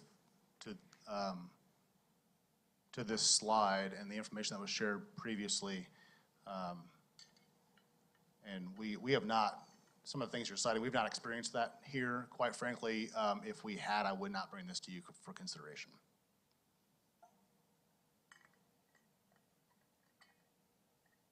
Happy to answer any other questions that you have about any of the items. The building corporation, I don't think it stated who the officer, are we redoing officers for that, or, because it didn't have them listed, so I didn't know if it was the same 3 individuals that we did the last time. It is. Mr. Dunphy, Mr. Orban, and Mr. Trapp serve in that capacity. Yep. And then I guess the revelation of interest flows through them somehow. Is there a way to get a financial disclosure to understand what money is actually being spent outside of the, for example, 72 million, so that we have a full scope of total cost? Ask me that question again, or a different way, please. Yeah, so the school corporation, the building corporation owns the buildings until we pay everything off. Correct. How do we show what we're paying if we approve bonds and no one up here talks about interest payments, but they're 40% of the cost? How do we see that? How do we have visibility to financial disclosures there that would help us understand the total cost of ownership versus the price of the bond? So, okay, so you're asking for a run out of all the costs, essentially, both on par for the projects and interest as well. Yeah, how much money flows to the school corporation to pay for everything? Or the building corporation, because the building corporation doesn't get revenue from anybody else but us, correct? That's correct. We give them money and then they pay. So for me, where does being able to have all of us have visibility to where that interest comes from? Because we ultimately owe it to the taxpayers to make sure we understand what the actual costs are, not the cost of the bond, but the total cost of the purchase, which includes financing. It's no different than buying a house. We don't go in and pay for a $200,000 home without paying another $100,000 or more in interest. So it's just having the ability to understand what that is so that we can make a well-informed decision. Okay, I understand. Thank you. Thanks. And I know Mr. Brenner is eager to answer your question. I just want to make sure that everyone knows no money transfers from the school district to the building corporation. They don't process any payment. They don't receive any dollars. We make the payments directly from the school corporation to the bondholder. The building corporation doesn't actually ever touch any money or hold any funds. So thank you for clarifying that. So if we don't pay them, then just making sure that we understand the total cost of whatever it is we're buying. Understood. Especially if we have approval fund and a non-approval fund, right? So you've got the bond, we approve, the total cost. Financing, nobody even up here asks.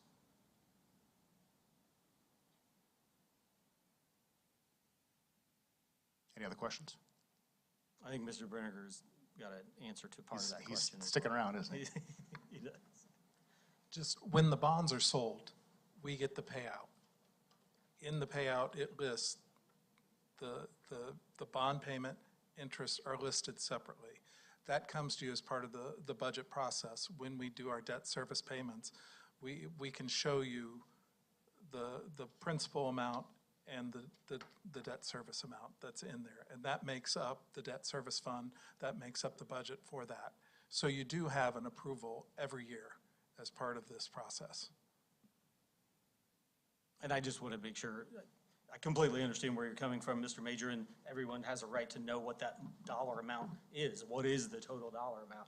But it's no different than us, somebody who goes to get a loan for a home and they get pre-approved for a $200,000 loan. Then when they close on the loan, there's the disclosure of all of their payments, how much is paid in interest over the life of the loan. Same thing will happen on this when they close the loan. We'll have every penny or everything accounted for, and we'll share that with you at that time. I think and I can, not speaking for you, Mr. Major, by any means, but when we're telling the community you're buying a $300,000 home, we know it's going to cost $500,000. It's different when it's your personal finance versus I'm borrowing from the taxpayers to pay it, right? And so from the taxpayer's perspective, I need $500,000. I understand. Yeah, and it goes back to the night we sat in here and it was 306 million presented and no one had talked about financing. It was 197 million. So the total cost to the taxpayer is 503 million. And it's just making sure that there's that clarity. Thank you.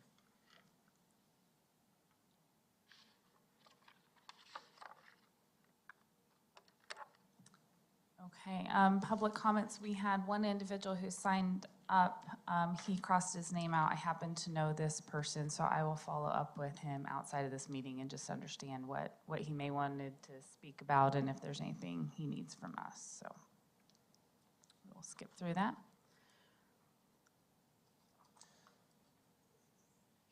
Ms. Wielden, under approvals this evening, we have requests for approval of old business, and that's item 7A, the minutes of the regular school board meeting of July 21st, 2025. I request approval of item 7A.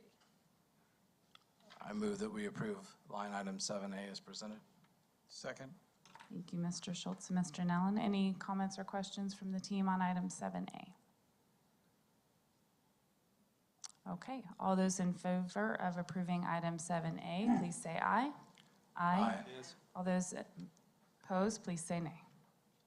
Motion carries 6-0. Thank you. Under new business, I'm going to take these in groups because I know there are at least a couple of items that need to be pulled out for some abstentions and further discussion.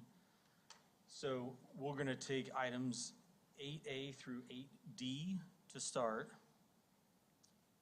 And those are the supplemental contracts, field trips and professional leaves, and school fundraisers that we propose to the board each board meeting, and then also claims and payroll. The docket for this date of $823,000, the pre-runs of just under $6.5 million for July of 2025, and then the payrolls from July 11th and July 25th of $5.7 million. I request approval of items 7A through 7D. I move that we approve line items, you said 7 or 8? Yeah, okay. 8A through 8D as presented. Second. Thank you, Mr. Schultz and Mr. Major. Are there any questions from the team?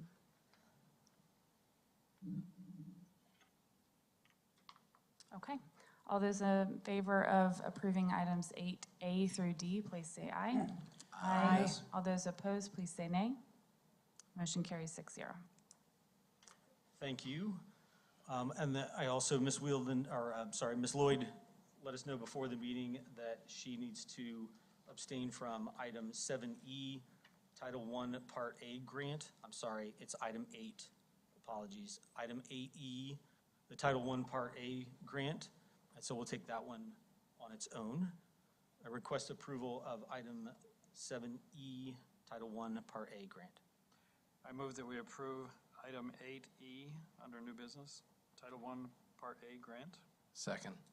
Thank you, Mr. Nellen and Mr. Schultz. Any questions or comments from the team on 8E? No, okay, and Ms. Lloyd is going to abstain from the vote. So all those in favor of approving item 8E, please say aye. Aye. All those opposed, please say nay. Motion carries 5-0. Thank you. I apologize, Mrs. Chrisman and Mrs. Sandusky over there, as you listen to this, and I keep saying 7 instead of 8. Apologies. Next, we have item 7F through 7L, and some of these were requested to be pulled out, and others we had discussion about, and there may still be desire to pull any of those out and vote on them individually. So just do that for now. Okay. So we'll do item F1 at a time. We'll just go down the rest of them one at a time. Might be the easiest way to do it at this point, if that's all right. Okay. So item 8F, I request approval of item 8F, Policy Package 5 as presented. I move that we approve item 8F, Policy Package 5. Second. Thank you, Mr. Nellen and Mr. Major. Any comments or questions on item 8F, Policy Package 5? I'm going to actually move to amend 8F to reflect that we will table C475 due to conflicting language between several policies, E125 due to conflicting chain of commands across several policies, and H100 pending a legal review against the one-party state recording and how it's described, and move forward all of their policies. Second. I'm just going to repeat those to make sure I got them all correct. Mr. Schultz, C175. Is it 475 or 175? Thank you. C475, E175, and H100. That is correct. Thank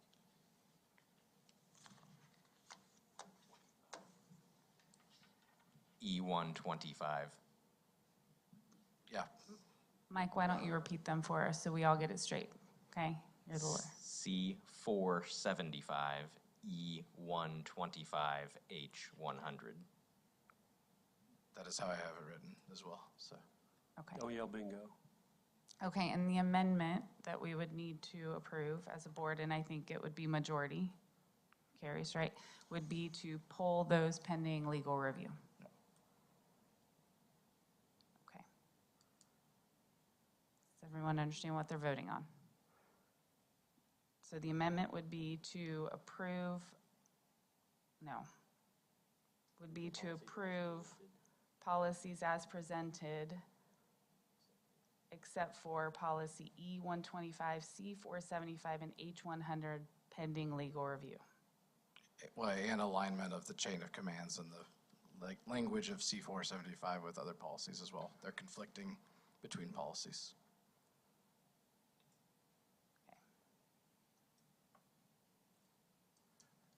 Okay. So I'm confused. I would like you to repeat to make sure there's clarity amongst the team. I Well, think that's a good idea, I thought we were going Dale. to vote to pull those, but we're voting to approve the others and not approve those? I thought the motion was to pull Amend. those. So your original motion that Mr. Nowlin made Not me. was I didn't make. the original to motion approve. Oh, okay. to approve all of the policies as presented. That was moved and seconded. Mr. Schultz has made a motion to amend that motion, and Mr. Schultz, correct me if I am misstating anything. All of the policies, but for those 3, you are suggesting that the motion would be that all the other policies are approved. Yeah. Those 3 policies on C475, you are asking that that be aligned on the chain of command. E125, I don't remember. Chain of command. Chain of command, and H100 was alignment on the recording or review of the recording requirement. Essentially combining what would have to be a 2-step motion into one. Right. Because you're tabling these 3 and you're approving the other ones at the same time. Understand. Okay. Is everybody understand what they're approving. If you say aye, you will be approving all of the policies. You are You are approving accepting the the amendment, amendment. which is to do that. And then the next vote would be to actually approve the policies. The amended motion. Okay. Wait, say that again. So the first vote is, do we want to amend the motion? Correct. And then, And depending then on you whether would- that and then you passes would- or and not, then you then would we go vote. back and vote on either all the policies or the policies with these. Or removed. the amended motion. Okay. Yes. So we're voting on the amendment. The amendment is to pull out E125, C475, and H100. Okay. All those in favor of approving the amendment to the motion, please say aye. Aye. Aye. I will actually vote for that. All those opposed, please say nay. Nay, I'm still confused on what we just voted on. Okay, Whitney, which way did you vote? Aye. Okay. Okay, so the amendment carries, which means we will pull out E125, C475, H100. No substantive changes are being presented or proposed. It's just to make sure that we're aligned, considerate in relationship to other policies. So now the motion has changed to approve all other policies with those three pulled out. Okay, so all those in favor of approving all other policies in Policy Package 5 with the exclusion of E125, C475, and H100, please say aye. Aye. All those opposed, please say nay. That motion carries 6-0. For the purposes of our records, could we please do an individual roll call on the first vote for Sherry and Corinne over there? The first vote to amend, I believe that vote, was that vote just unanimous? It was 4-2, I believe. It was 4-2. I'm sorry, the vote you just did on the. Yes, was That unanimous. was unanimous. Yes. But the vote before that, can we please find out how each person voted? Because I don't think they know over there. On the amendment, how Thank did you. you vote on the amendment? Mr. Schultz? Aye. Mr. Nellen? No. Ms. Wield invited aye. Mr. Stoner? I voted nay. Mr. Major? Yes. Ms. Lloyd? Aye. Thank you, appreciate it. I made them the promise earlier today that I'd do that if it got to this point. Okay, no problem. Thank you. Next, we have, I'm going to put the G and H together. G and H.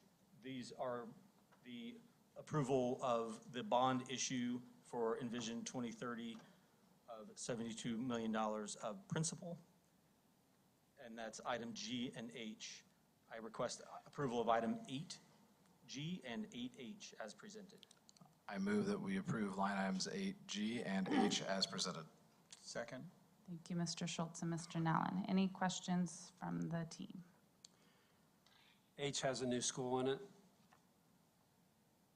Does H has the new school in it, correct? Both G and H Yep. do, yes. Yep. So one day, just bring it up again, like I always do, this time with a little twist.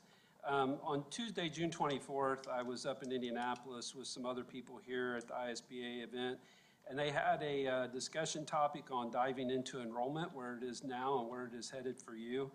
I don't know if other board members were not present, were able to get caught up on that, but basically what it said was the state of Indiana has a downward declining overall enrollment in schools. And I just think it's prudent to bring that up now again as we talk about spending a significant amount of money on a new school when both the state in the ISBA event and our own demographic studies show future decline in enrollment. So I just want to bring that up again, make sure it's noted. Okay. Thank you. And again, I'll just note that the Envision 2030 projects, including the 12th elementary, are not built for the sole purpose of accommodating increases or even flat enrollment. Thank you. Okay, motion on the table with a second is to approve items 8G and H as presented. All those in favor of approving item 8G and H, please say aye. Aye. All those opposed, please say nay. Nope. Or nay. Okay, 5-1. Thank you. Now we'll move on, take item 8I, Columbus North Athletic Improvements. Request approval of item 8I, Columbus North Athletic Improvements as presented. I move that we approve item 8I, the Columbus North Athletic Improvements. Second. Thank you, Mr. Nellen and Mr. Stenner. Any questions or comments from the team? I think my only comment is I don't know, and I appreciate Dr. Bozeman and the research, I just don't know how we'll be the exception to the rule on safety, and the data here didn't present that we would be. And with Mr. Brenninger's feedback of we're facing several headwinds, I don't think this is the priority at the moment until we get through a budget workshop. I think my comment would be the safety data, as I work in manufacturing, safety data often is, it's difficult to discern sometimes, and in some cases you can tell different stories with the same information, and so it's a little difficult, frankly, to discern the two, but I appreciate the information presented tonight.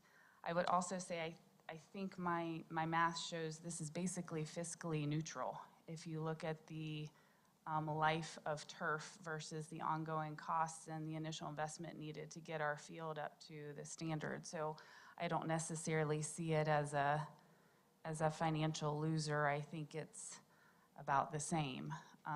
So anyway, I'll just leave it at that as an explanation. I apologize. I didn't receive any data regarding safety. I just received the statement on the slide. I did as well. Okay. And the commentary that went along with that. And then there was other commentary that I wasn't privy to ahead of this meeting either. Just want to make sure I didn't miss something. Yeah, I didn't share my information with everybody else. I just investigated it on my own. I suppose if we're asking questions, you know, if we're focused on around safety, what would be the recommendation going forward with the turf that we have? I'd be curious. This is a question for the We board. will continue to, each time we approach a project, to either replace existing turf or add turf anywhere else. Our recommendation to the board will be based on, you know, the most recent information that we have in front of us. I mean, I was framing that towards my colleagues. I mean, what do you, I mean, sincerely, what would you recommend? I mean, I would like to see specifically the amount of players that play on each, the reportable injuries of each, and be able to compare and discern that data set, none of which I've seen yet. How long have we had turf on the football fields? 20 years. I mean, that's what's publicly available on the NCAA and professional sites. So, I mean, if we're the exception to the rule here, then I would like to see the data. Agreed. Okay, I think we have a motion and a second to approve item 8I, which is Columbus North High School Athletic Improvements Turf Project. All those in favor, please say aye. Aye. All those opposed, please say nay. Nay. Okay, it carried 4-2. I'll go around the table just so the team can get that correctly. So Mr. Schultz, can you please, did you vote yay or nay? Nay. Mr. Nellen? Yay. Ms. Wielden voted yay. Mr. Stoner? No. Mr. Major? And Ms. Lloyd? Yay. Okay. Okay. Thank you. Next, I think we can do 2 and 1. I believe we have items J and K, unless there's a board member wishes to pull one of those out individually. Item 8J is the 2026 and 27 board meeting dates. I sent in your board meeting package reflecting the same pattern that we have had for the last 6 months, since January. And then item 8K is the human sexuality curriculum as presented. I move to approve line items 8J and K as presented. Second. Thank you, Mr. Schultz and Mr. Nellen. Any questions or concerns on items 8J and K? No, I just want to thank Dr. Phillips, Dr. Hack, and Mr. Edwards for leading the way ahead of the publisher and trying to at least be as compliant as we can be with the law here. All those in favor of approving items 8J and K as presented, please say aye. Aye. All those opposed, please say nay. Motion carries 6-0. Thank you. Item 8L is the last item for, under the new business of approvals. Item 8L is the guaranteed maximum price contract for Maple Grove Elementary as presented. I move that we approve line item 8L as presented. Second. Thank you, Mr. Schultz and Mr. Nallen. Any questions or concerns from the team that they'd like to share? Yes, Mr. Stoner? Probably because I'm on the districting and facilities committee, but I think it's important to thank all the folks that have brought the project along so far, and the fact that we're $3 million under estimates. So big thank you to all the staff members that participated in the design process that was extensive, and helped make sure that we could get to today. It's really very much appreciated. Thank you. Okay, motion is to approve item 8L as presented. All those in favor, please say aye. Aye. All those opposed, please say nay. No. Motion carries 5-1. I do have a ask to introduce another line item 8M, which I understand will require unanimous consent, but to introduce this policy first reading. You'll have it in your email. Additions and changes to policies 0155, D150, and A125 as presented. What was the last one, Mr. Schultz? A125. So 010155? 0155, D is in Delta, 150, and A Alpha 125. Second. Okay, I have a motion and a second to add agenda item 8M, which would be to consider this a first reading for policies 0155, D150, A125. In this case, this is a change to the agenda, which requires unanimous vote from the board. All those in favor?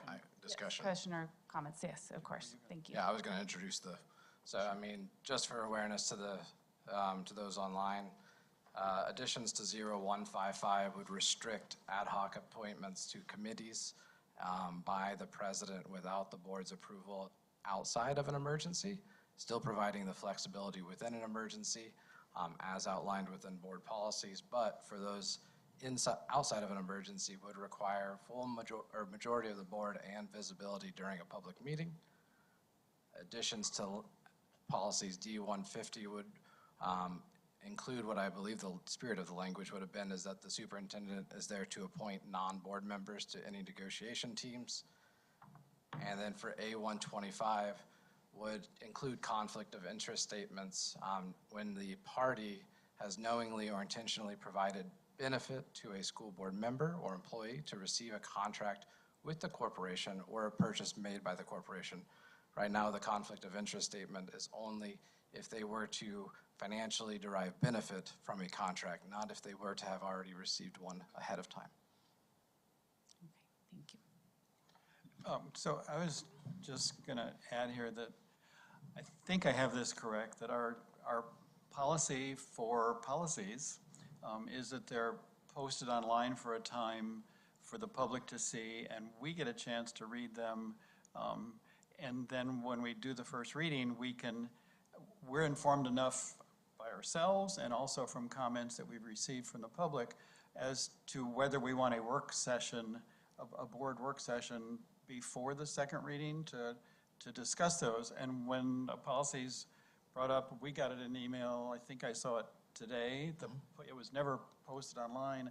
I am not in favor of that as our process. It doesn't seem to fit what we intended in terms of posting it for the public, and so that's why I'm going to vote. In addition, I guess I would also say I don't feel okay about approving a change to an agenda when one board member isn't here and they were also provided the same few hours notice. So that's my position on my vote. Anyone else like to comment prior to going to a vote?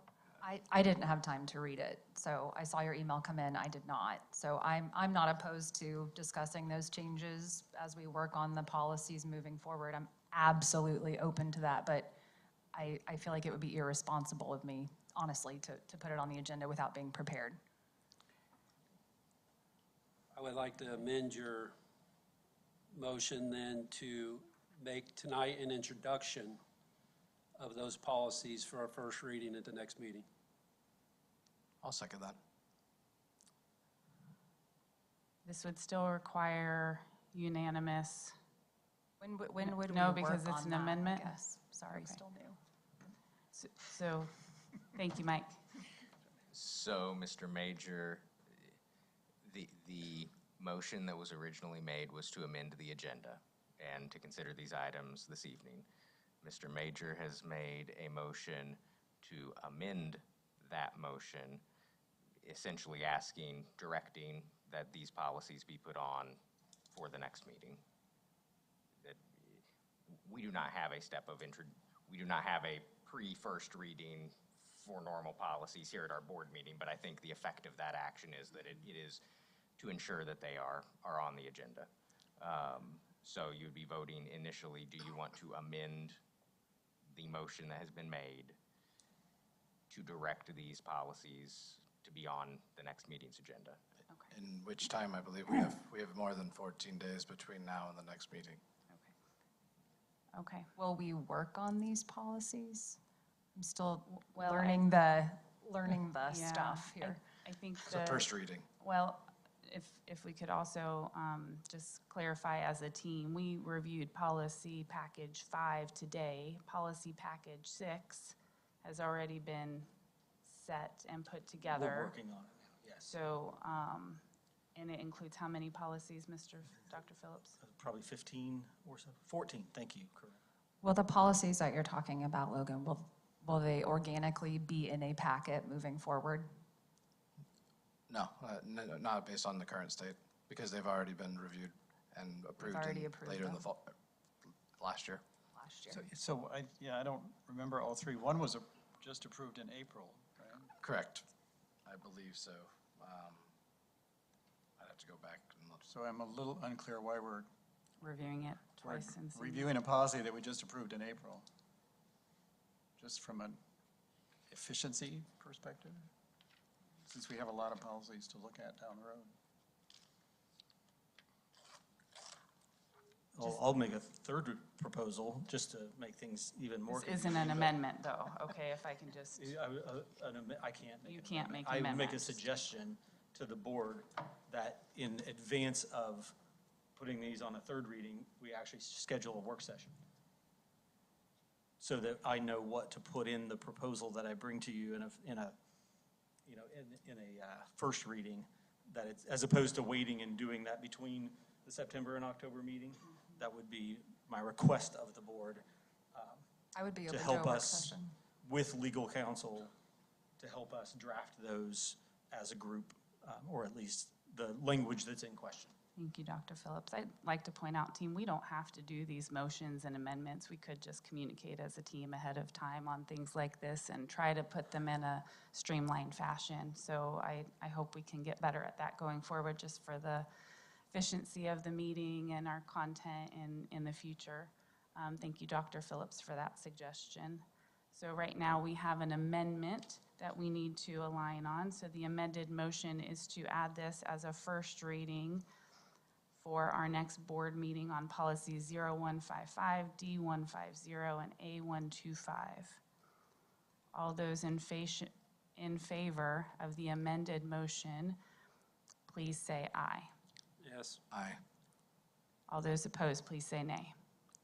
Nay. Amendment is declined 4-2. Is that how I say that, Mike? Yep, thank you. So So if now we go back wanted to have a work session, do we No, need well, to make a motion? You don't even need a motion, people, okay? We can just ask for a work session. Does not require a motion. We're making this a little hard. Let's go back to our original motion, which was to add 8M, which would include policy 0155, D150, and A125 to the agenda this evening. This would require a unanimous vote. All those in favor, please say aye. Yes. Aye.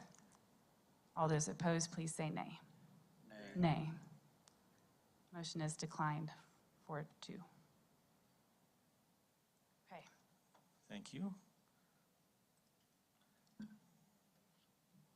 Dr. Zalbaum? Yes, thank you. The 10 human resources recommendations consist of 3 resignations, 4 appointments, 1 withdrawal, and 2 additional personnel recommendations. I request that you please approve items 9A and B as presented. I move that we approve items 9A and B, human resources. Second. Thank you, Mr. Nellen. Mr. Schultz, any comments or questions from the team? Okay. All those in favor of approving 9A and B as presented, please say aye. Aye. All those opposed, please say nay. Motion carries 6-0. Thank you.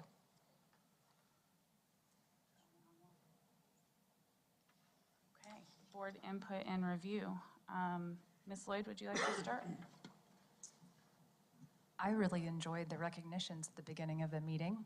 That was probably the best part of my day today. So got a little bit emotional listening to Mrs. Shaw. That was pretty amazing to hear her speak so passionately about her students and her dedication, and just really appreciate it. So congrats to the students. And I think one of the track gentlemen was our Lily recipient, right? Is that Neil? Neil White? Yes. Go Neil. That's amazing.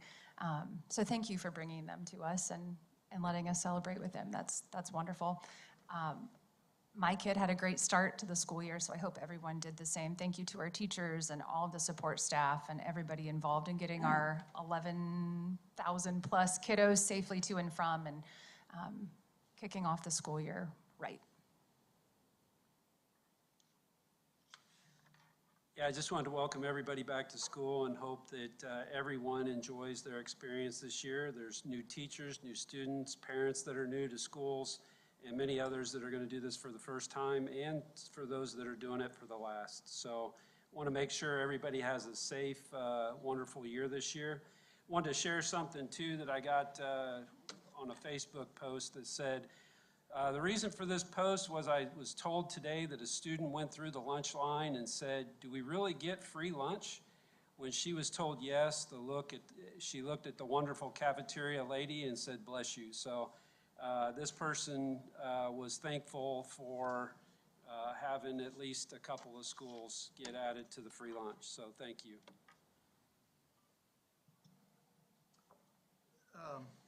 I'm always appreciative of the parents. So for the students that we were able to recognize tonight, and Ms. Wielden, I think, called out one in particular, but the support that the parents give for all the extracurriculars, for all the academic work that our students do, I really appreciate that. As a community, we rely on the parents, and I'm glad that we're able to support them as a school corporation. I did want to pass along, I have done my best to remember past school board members. Alan Conrad was a school board member I think in the 90s and maybe the early 2000s, longtime teacher and coach and volunteer and supporter here at BCSC, passed away in July after our last board meeting.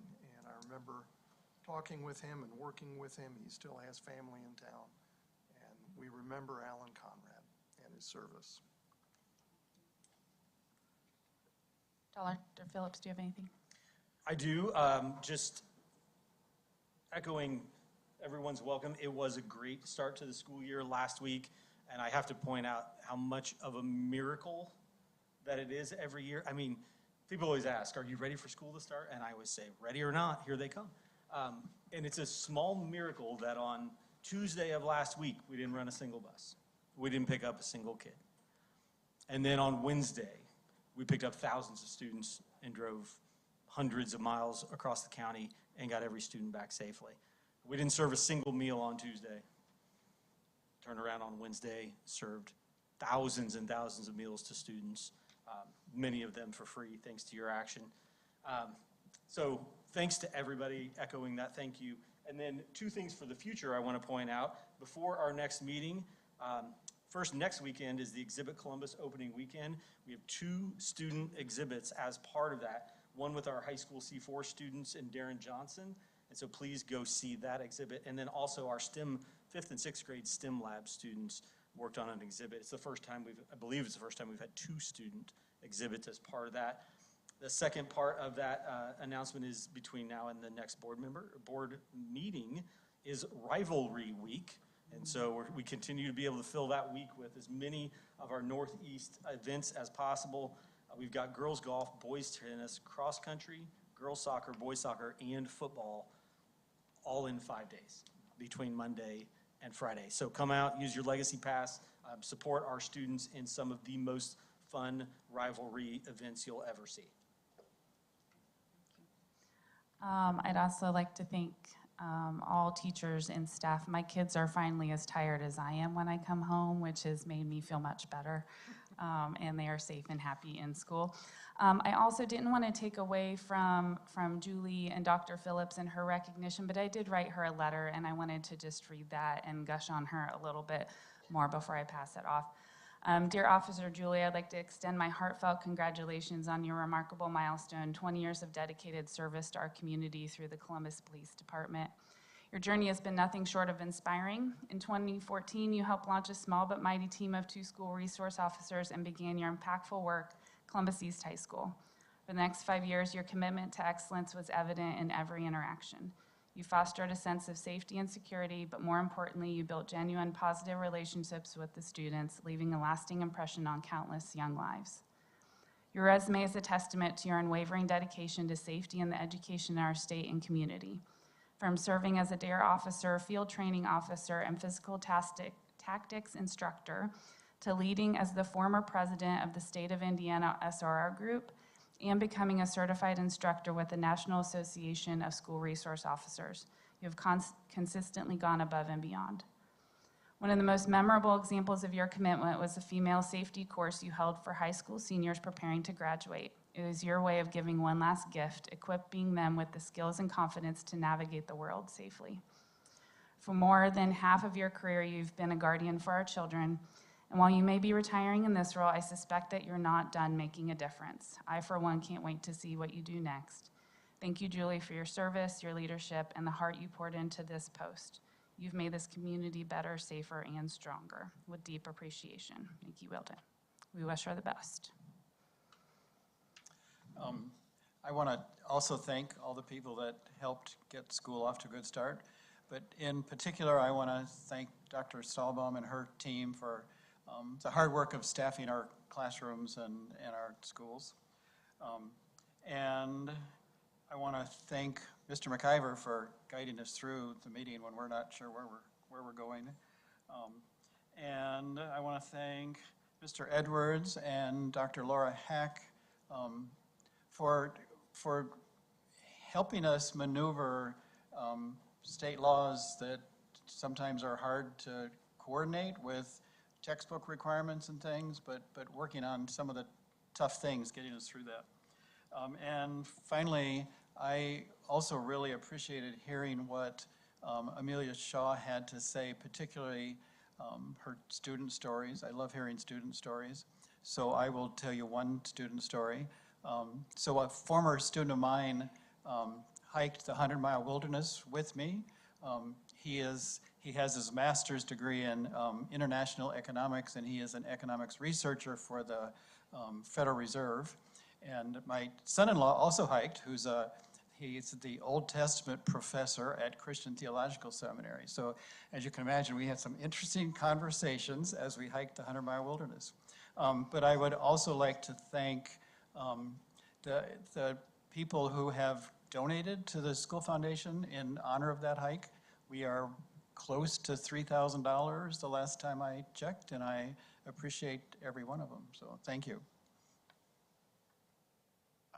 As the last one on the line, I'll welcome back everybody as well, and I thank everyone that made it a successful first day. Dr. Bozeman, the bus department, was on point. I think they were like 30 seconds to the spot to get to our place, so it was great. The kids enjoyed it. Congratulations to the North Athletics that were presented today, and then congratulations to Amelia Shaw. And also a thank you, shout out to Clarity. I know she sat around and was kind of through the presentation, and definitely the dedication that they have to educating our students as well. Thank you. Okay, next, I believe our next meeting will be September 8th, 2025, here in the administration building. I would also like to point out, I think our public input session for the upcoming bargaining is also on September 8th. And what time is it, Dr. Phillips? We shouldn't have that on here. Put that in, you have a calendar invite, but let me look real quickly, just to make sure, because the rest of the people in the crowd do not have that calendar invite. Yeah. We have it scheduled from 5 o'clock. Starting at 5 o'clock on the 8th for any public input on bargaining prior to the beginning of the bargaining season. And that will be on our website, posted on our website. Just so people are aware of that. And then just given the conversation tonight, assuming I have support of the board, we'll work on a work session for the policies that were brought to our attention this evening and get that on the calendar as well. Okay, everyone have a good evening. Meeting adjourned.